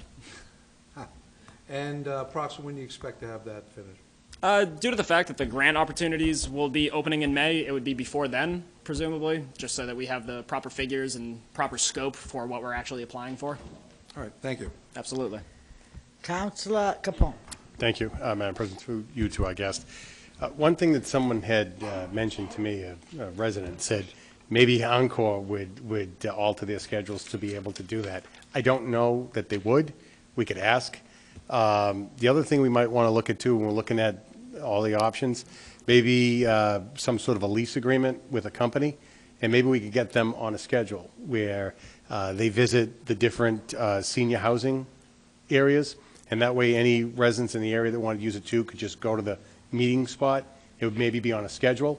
It could take them into the square and then back to the facilities in addition to the senior activities. So we might be able to make that a little bit more expansive, and maybe we can make it cost effective. So anything we can do to enhance, I think, would be great. And I do believe that we have a standing contract with some companies like the Mystic Valley Elder Services, with the ride, as we've said. So yeah, again, the services do exist. Maybe it is expansion, maybe it's an education, but that's certainly something that we'd be assessing. Thank you. Absolutely. Councilor McLaughlin. Excuse our guests for customary thanks. Thank you, Mr. Latanzi, for appearing. Thank you. Thank you. To Councilor Marchese's point, I heard from so many seniors over the last year that they have no way, and Councilor Matuski can attest to this, because he gives more rides than any member of the city council during the Shovel Club events, whether it's a Thanksgiving event or he takes the bus from one of our former colleagues and he drives around and picks up a numerous amount of seniors for those events, and Councilor Matuski can attest to that. So there is a need for this type of service in our city. There is no question that there's seniors that would love to attend events, and Councilor Matuski can maybe take that on as a job, but no, in all seriousness, there is a need for this, and that's why many seniors had approached me and asked me if we could look into something like this. Other communities do it. I was having a conversation with the new mayor of Melrose, and he had been telling me about their program in Melrose, and that's where I generated my thoughts from, was through the city of Melrose. But I would like to just postpone this for 2 weeks, or actually really 1 month, and let them do their survey and come back with some detailed information to the city council. So the motion is to postpone it for 1 month. Correct. And hopefully at that point have the information results. after they've done their research. Correct. I do have a second. All in favor? Aye. All opposed? The ayes have it.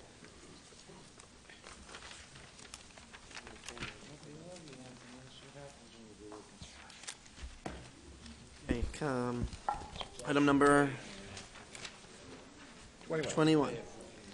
Madam President, is a resolution offered by Councilor Fred Capone that the ECTV and administration take necessary steps to ensure that all programming on ECTV is broadcasted with closed caption for the hearing impaired. What are we on, 21? I'm sorry, 21, Councilor yeah. Capone. Thank you, Madam President. Through you to our clerk, I think there's a communication that was forwarded. Could you please read that for the viewing audience and for the membership? Was it forwarded? I'm I just, didn't see anything on 21. I'm not finding it, sorry. Sorry, could I read that and then I'll give it back to you? Thank you. So this is from the administration. ECTV currently has closed captions available on the VOD, Video On Demand versions of all government programming. This can be viewed through a dedicated link at the City of Everett website, listed below, cityoferett.com /492/watch programming on the ECTV webpage. Also, all meetings are uploaded to YouTube on the City of Everett Council page. This is a YouTube link, and we can display that. And may be viewed there with captions as well. We currently are working on having captions available on Telview's Connect Cloudcast platform for the rebroadcast of televised meetings. We are working to resolve a technical issue that should also, that option also be available shortly. Excuse me. We are also planning to offer closed captions for live broadcast later this year, integrating IBM Watson speech-to-text system, which is optimized for video captioning. The quality of the current graphics are good, but are dictated by proper dictation, proper enunciation, and correct microphone management of the speaker. We would ask everyone to be mindful of this and to please speak clearly and succinctly into the microphone for optimal performance. Additionally, some words may be misinterpreted due to our Boston accents, but for the most part, it works pretty well. Our current service supplier is Telview and was implemented into our system in August 2019. Should you have any further questions, please I don't feel have free a to call. Boston accent, Thank you, I'm sorry. Counselor. Thank you. Thank you. And I want to thank Tom Philbin and Bobby Barrett. In addition to this communication, we had a phone conversation as well. And I know one of the concerns that folks brought up was HD. I guess RCN has HD availability already, Comcast not. There's a bit of an expense involved with that. We don't have the capability of doing closed caption live, but they do everything they can to get this meeting up online and ready within hours of our meetings. And that is caption available. The one thing that they have stressed is microphone management. And it's one thing that residents at home have said all the time. I can't hear what anyone's saying. Too many people are speaking. We have too many microphones on at the same time. So we need to be mindful that when we are speaking, that we need to speak into the microphone. And when we're not speaking, we got to make sure that our microphones are off. So That's correct, Counselor. yeah. We know we all get those complaints constantly, and it's hard to see from here who has their mics on and who has it off. Yeah. So it's on us to. I'm going to have to do start that. standing up and bringing in a ruler, I guess. No, we just need to be more mindful I'll of it, just that's bring in a all. ruler. So I want to refer this back to sponsor, and I do thank them for their response. Okay, so the motion is to refer item 21 back to sponsor. All in favor? All opposed? The ayes have it. Clerk, read item number 22.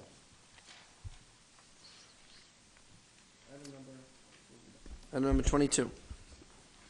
It's a resolution that was amended by Councilor Martins, and to amend this by adding the entire City Council, that the City Council establishes an Everett Affordable Housing Task Force.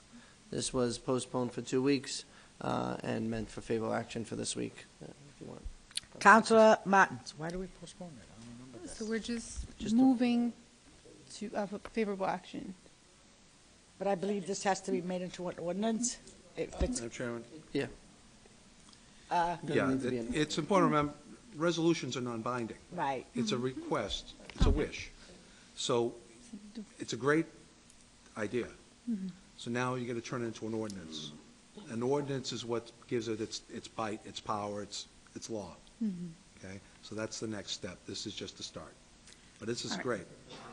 great. So I want to thank everybody and for the opportunity to amend it to add the entire council. It was heard at 10:30 at the last meeting, so I was really looking for that guidance as far as the next steps. So let's turn it into an ordinance and introduce but I it. believe you were going to refer it to the mayor's? No, So well, the we mayor You want to first send it over wanna- there to? We first want to vote on it, it's approved, Right. and then we'll go on with the next From steps. there, yeah. But I'm working on it as we're speaking, and I'll provide updates, but let's first get it to pass. Okay, so, So Stephanie will come Resolution back she with wants this in the form of an ordinance that we Yeah. can vote on. yeah. Yeah, thank So you. you want to refer it to the mayor's office? Pro tem is to make sure everyone's on board with Yeah. the piece. Counselor Martins, right? I have a second. All in favor? All opposed? The ayes have it. Thank you.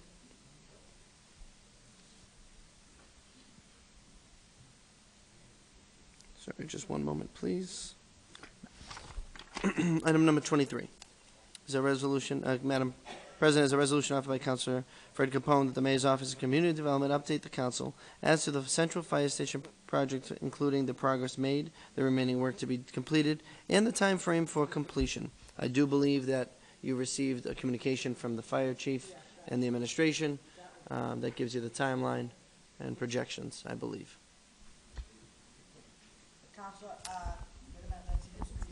It's my, This is Councilor Capone. thank you, Madam President. As you should, thank you, I appreciate it. I appreciate the timeline sheet and all the photos in the renovation, but I thought that they were going to come up and tell us where they were at, because we were looking at April as the completion, but it looks like it's May now.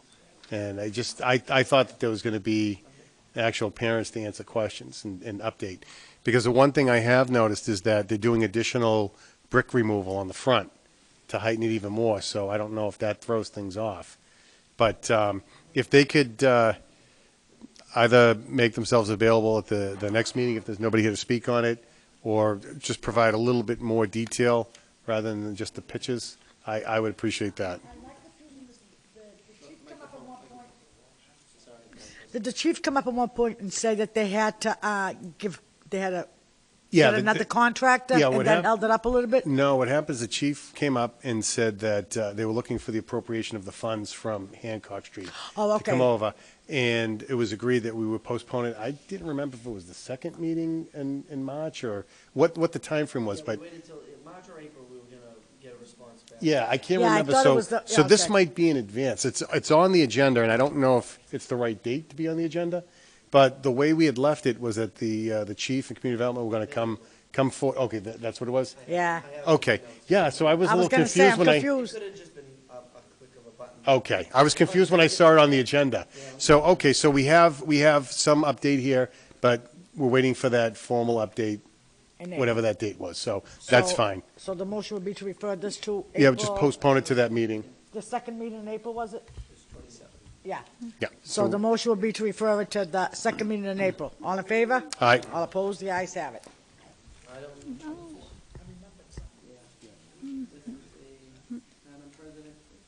Madam President, this is an ordinance offered by Councilor Rosa DeFlorio, an ordinance adding definitions associated with flammable products to Chapter 8 of the revised ordinance.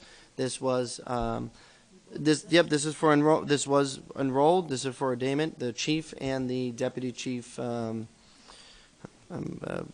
his name's eluding me, they have already reviewed it. They sent it back with all the corrections that they were looking for. So just so you know, it was approved by the fire department before I presented it. Okay. This is for arraignment, actually. We enrolled at the last meeting. I just wanted to inform you. Second motion. That's okay. Damon, I do have a second. No problem. All right, for arraignment. Councilor Capone. Yes. Councilor Piero. Yes. Councilor Hanlon. Yes. Councilor Lee. Yes. Councilor Marchese. Sorry. Councilor Martins. Yes. Councilor Matusky. Yes. Councilor McLaughlin.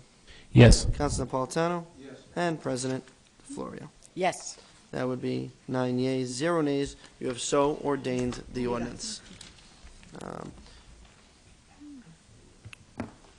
And as we start new business and everybody moves around, I do want to inform everybody that today is our 150th anniversary from when we separated from Malden. So this is the 150 years to the day that we separated from Malden when we were South Malden. So I just wanted to inform you, and I say that also just so you know, in the coming months, we'll be working on a walking tour that I've been working with since my Clerk Matarazzo was here. We're in the final steps. Mr. Matarazzo is still assisting us, and we will have that projected sometime for the spring to kick off. So I just want to, we figured we'd kick it off in an anniversary year. So I just want to let everyone know, and thank you for your time. We are on item number 25. Yeah. I'm doing my best there. Item 25, Mr. Chairman, is a resolution offered by Councilor Rosa DeFlorio. It says as present, but it is as counselor. Correct. That the Director of Planning and Development appear at the next meeting to discuss how inclusionary zoning works. Councilwoman DeFlorio. Thank you, Mr. Chairman. I think there's a lot of confusion with this inclusionary zoning, that people don't know how it actually works, and there's some questions that need to be answered that I believe this should be as a committee as a whole, so we all understand. We voted for inclusionary zoning. I had the understanding that it was going to be Everett residents, which it's not. It's a lottery, I guess. And when the ordinance was put together, we never put what percentage of Everett residents would get these units. So I think it's something that we should all go over and have a clearer understanding, and have Mr. Souza come up. And I will give him the questions, because there's a lot of questions to be asked that can't be answered at this time. So I know the lottery is through the state. I'm trying to do some research. The lottery is through the state, but who's going to rent the units? Who's going to control the units? And I understand it's up to the owner, but who controls the income that comes in every year? Is it the state? Is it the city? Is it the owner? So my understanding is there's no sense in me asking all these questions. I'll give them to Mr. Souza prior to the meeting, but I would recommend as a committee as a whole. It's up to this body if they don't want a committee as a whole, and if they feel it should go to another committee, I'm okay with it. But questions need to be answered. So the motions go to committee for whole and second. Second on the committee, who second? We have a motion for send it to committee of the whole, and seconded. On the motion, Councilman Martins. Sorry, I was trying to get our firefighter. I'm sorry? 25. Once it goes to committee, there's no discussion. Oh, just a yes. No discussion. Once the sponsor, Okay, we have a motion to send to committee of the whole. All in favor? Aye. Opposed? The ayes have it. Clerk will read item number 26. I'll explain this stuff. Item 26. Mr. Chairman, is a resolution offered by Councilor Anthony DePiero requesting all members of the City Council acknowledge Council Rule 34, specifically when referring to other members, officials of the administration, and all other invited guests. Thank you, Chairman. This is just a simple reminder. Since the new session, a few of us, we refer to each other as first names and department heads. We just want to remind everyone that there is, this is an esteemed chamber. We have to keep some level of decorum here. And when we refer to department heads, solicitors, or invited guests, that they should be referred to by official designation. It's just simply a matter of respect. And I'd like to refer to the clerk to keep on file. Thank you. We have a motion to refer item 26 to the clerk. Keep on file. It's been seconded. All in favor? Opposed? The ayes have it. Clerk will read item number 27. Mr. President? Mr. Chairman, I think we have someone in the audience. Did you want to speak about the renovations? If we could reconsider? Oh, that's okay. I mean, it's up to the body. Yeah, that's okay. Yeah, no, you can take Yeah, it. we You can- We were going Take to it back? address the Yeah. item, yeah. We just got to take it Yeah, I back want to the to, agenda. if we could reconsider piece Item number 21, I think. Item 20. The second. 23. 23, I'm sorry. It's a- So you all voted in favor, All in so favor, anyone sorry. can. Okay, could I have a motion for reconsideration, please? So move. Second. All in favor? Aye. Opposed? Have it. Clerk will read item number 23. Item number 23, which was reconsidered, is, excuse me, Mr. Chairman, is a resolution offered by Councilor Fred Capone that the Mayor's Office and Community Development update the Council as to the Central Fire Station project, including the progress made, the remaining work to be completed, and the time frame for completion.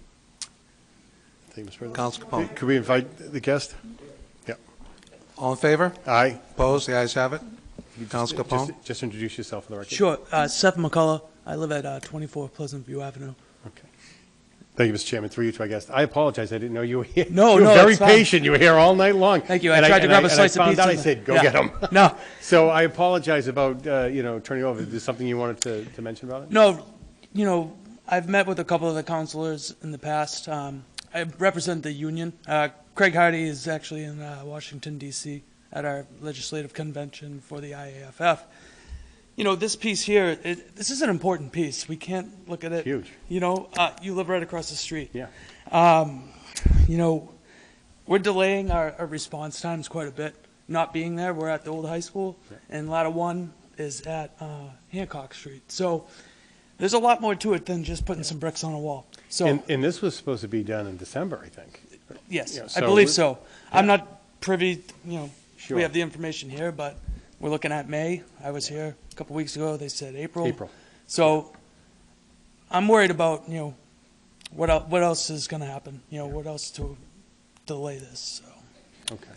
that's all I really wanted to talk on. Okay. So, Okay. I just saw that you were there, and No, it was brought that's- to my attention you were waiting specifically for this piece. I felt horrible. no, that's fine. So, And maybe I okay. should have signed in, All right. but Okay. that's all. We just want to be kept in the loop a little bit. Yeah, as do we. The members that I represent, we don't really know what's going on there. So Okay. that's our house. If this was to be at your house, So you'd that feel the same way. information hasn't been shared with the union? That's correct, right. Okay. Up That's a until problem. this point. So, That's a problem. we just want to be on the same page. Okay. And we appreciate you guys, All you counselors bringing this up, so Yeah. thank you. Okay. Thank you. I don't have any questions. I don't know if any of my colleagues have questions. I'm going to try to keep it short, but so I am in real estate and construction at a much smaller scale than doing than renovating a fire station for a city. And to me, it's just unacceptable, for example, take March, that it takes 18 days to receive a door and install it.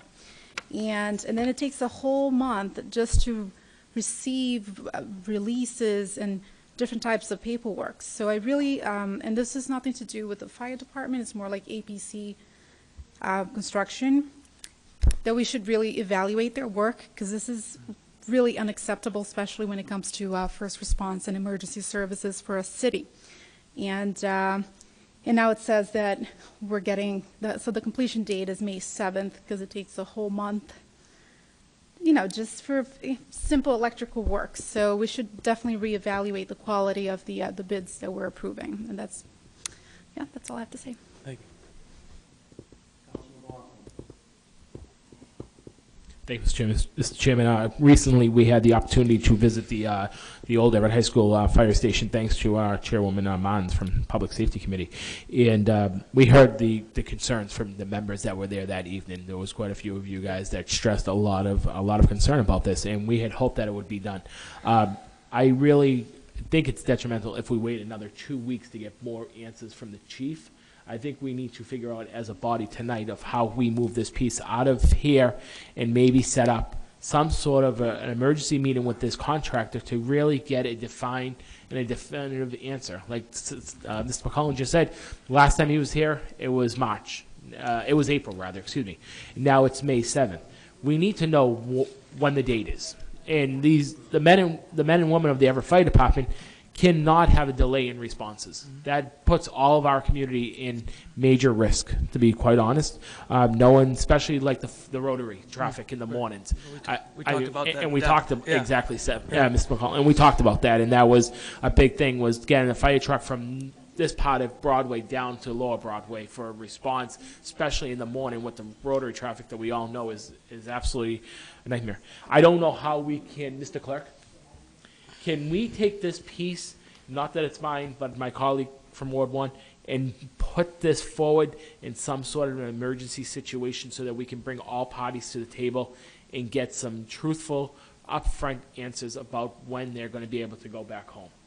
Waiting a few more weeks, I think, is going to be detrimental to our fire department. And it's a response of the fire responses that are in jeopardy by the longer they stay at the old Everett High School. So, Mr. Clerk? Can you do it? It's up to you can do whatever you want, really, as long as you get support from from your colleagues. I mean, it is Mr. Capone's piece, so I would defer I'm to going him. to yield it to my colleague from Ward 1, but I would respectfully ask him went further. To take this as an emergency item and to ask that we schedule an emergency meeting on this as soon as possible.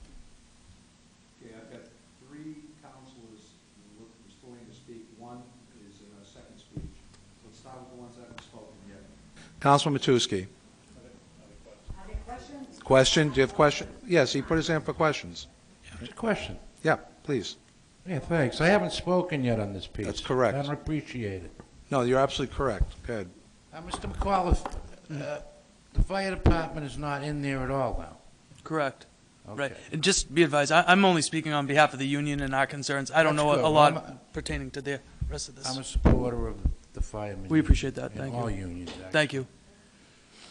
You know, I had placed a piece on the calendar the other day, just so you can let your other union members know that any public project in this city will require to have a clerk of the works, which means, so let the union members know, and my colleagues know how I feel about this. This is like romper room over there. You know when you can tell a building is not moving forward? When they don't take the labels out of the window, okay? Right. And those windows have been in for over a year. I'm a bricklayer by trade. Oh, okay. Some people find that humorous, but I did it for 12 years. That's good. And know a little about construction. I'm sure. A lot more than me. that's for Brickwork. sure. Right. When they took that header out of the fire department there, they didn't know what they were doing. It was Mickey Mouse, and it still looks terrible. Of course, it's covered now. But I think that we should request our building department to go down there. Mr. Soper is very qualified. I am very disappointed in that not only did they block off the street on the side there, thank God for that little parking lot next to Farisa's building and the prescription shop that people cut through, Mr. President. And I do it myself, and I know it's... But you can't go down that little side. This has been a disgrace. You know, we've had some public projects in this city, and I want you to let the union know that I, for one, am not happy about this whole situation. I live on Lewis Street. Yep. A little further than Council Capone. But I go by there every day, and it's disgusting. So, I, for one, and I know my colleagues feel the same way about this.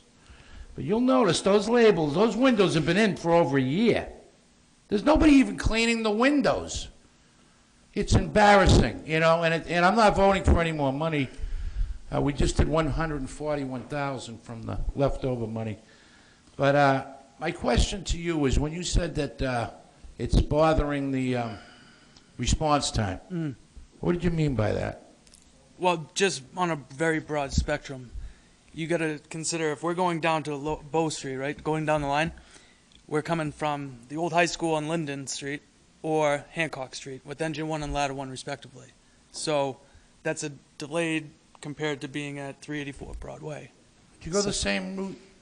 Sometimes there's way too much If you're traffic. going down to the casino? Yeah, we'll go the area? same way. Yep. We always go down the same way. Of course, you wouldn't go down Broadway, so you go down Main, maybe.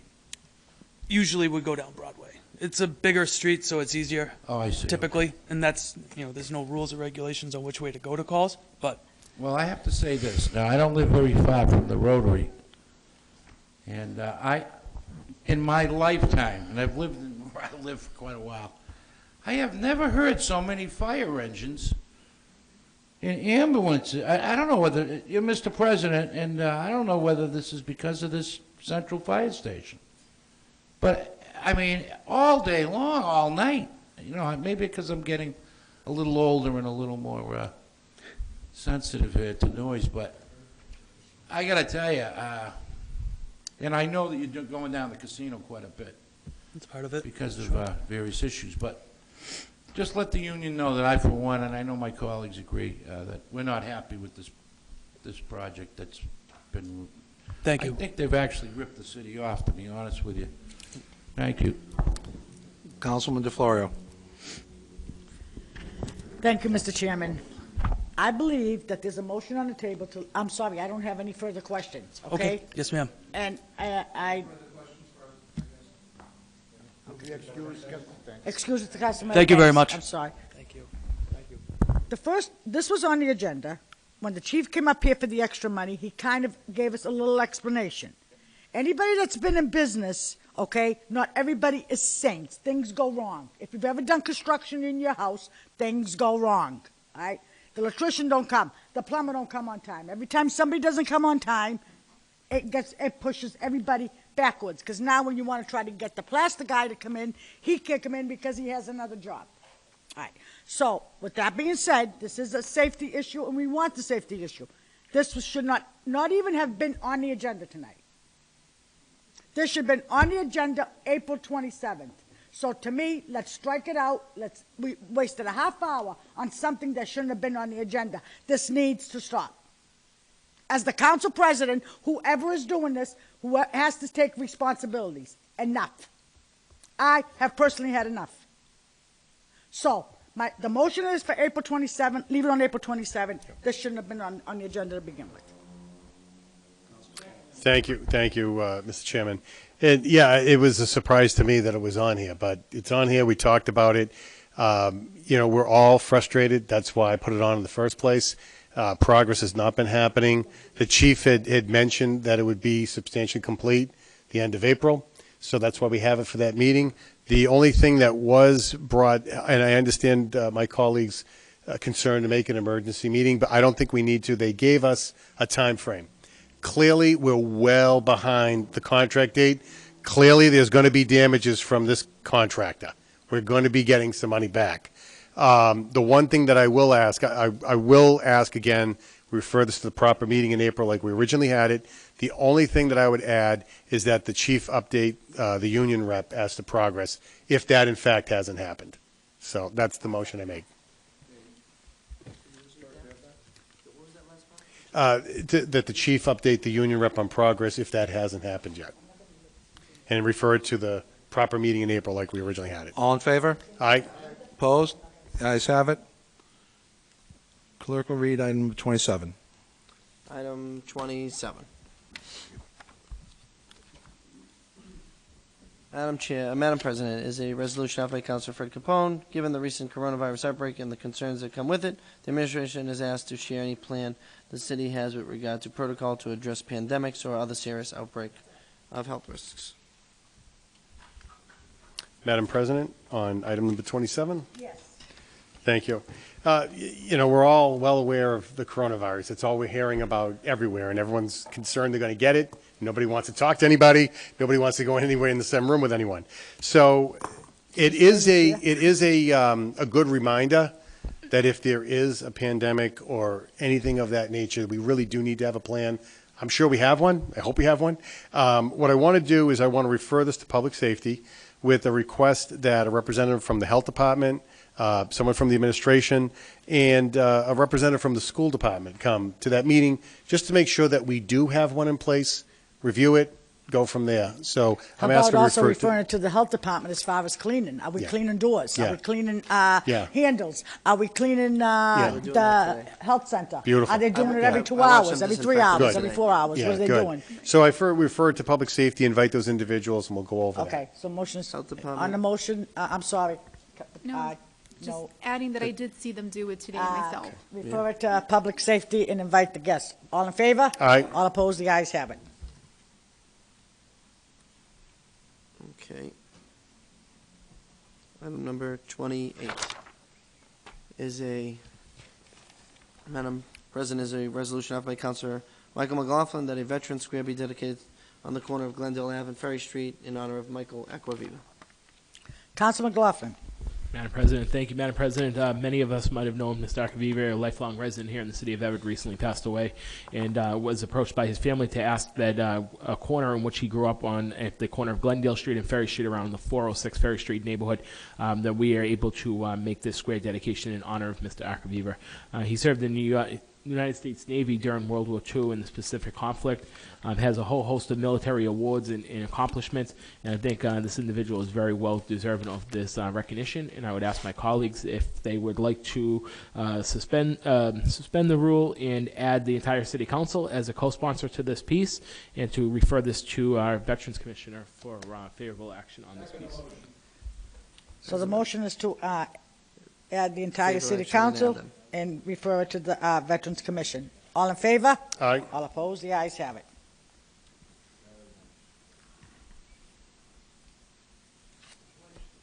Madam President, can we suspend the rules and take 29 and 30 collectively? I have a motion to take items 29 and 30 collectively. All in favor? Aye. All opposed? The ayes have it. Clerk will please read item 29 and 30. excuse me, items 29 and 30.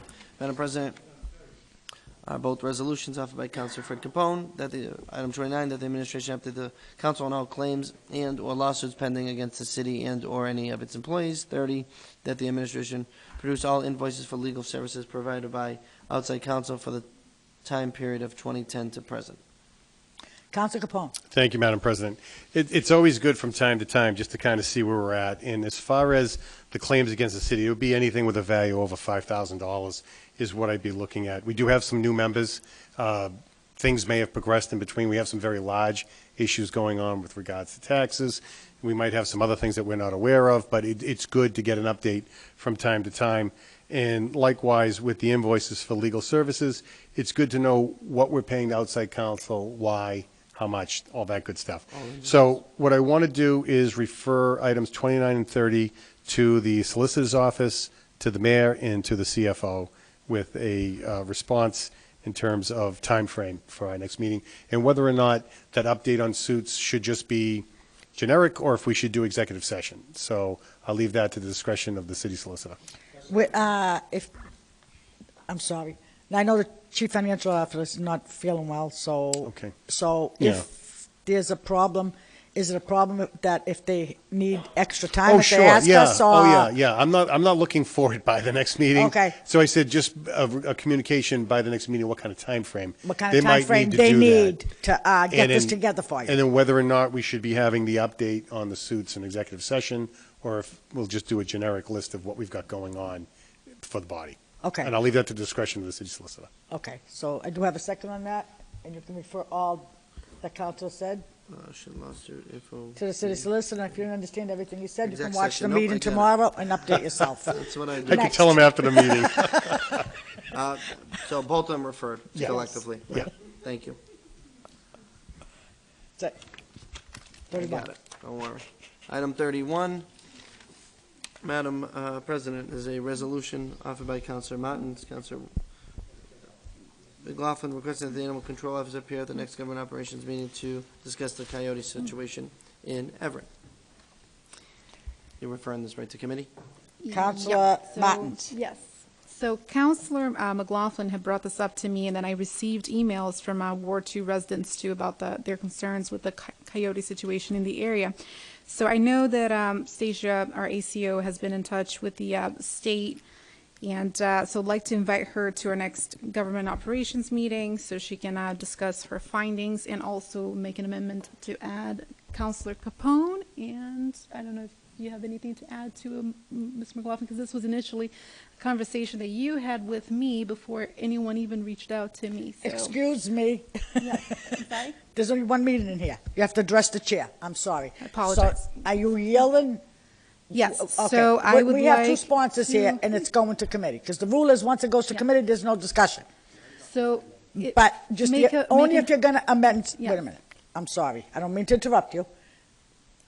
When you have something that's going to committee, okay, it doesn't matter. The only other, even if there's 6 sponsors, the only thing they can do is add an amendment. No more speaking, in other words. So you're the main sponsor. I called on you. Yes. So you make the suggestion Sure. of what you want. And if Council McLaughlin wants to amend something by adding somebody else, then he can speak. Other than that, there's no speaking. So I am making Do I have that the- straight? Pretty Yes. much. So Okay. I am making the amendment to add Councilor Capone. So the amendment is to add Council Capone to the piece, and I do have a And second. refer On to the government amendment, ops, right? and refer to government and ops. Yes. Council McLaughlin, I know you had your hand up. Do you want to make any amendments, or are you all set? Okay. So the motion is to send it to government ops. All in favor? All opposed? The ayes have it. As amended. Councilors, if you don't like the rules, you can always change them, okay? You're very welcome. Item 32, final item on the agenda.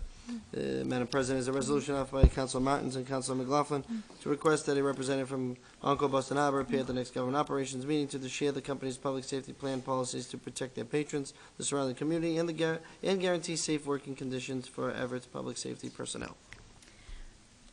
So if I can speak on it. So we would like to thank the Encore for their huge contributions to the city. I know they meet regularly between the chiefs and the administration, but we would like to invite the representative from the Encore that handles public safety and the security plan for the casino to come to our next Public Safety Committee meeting along.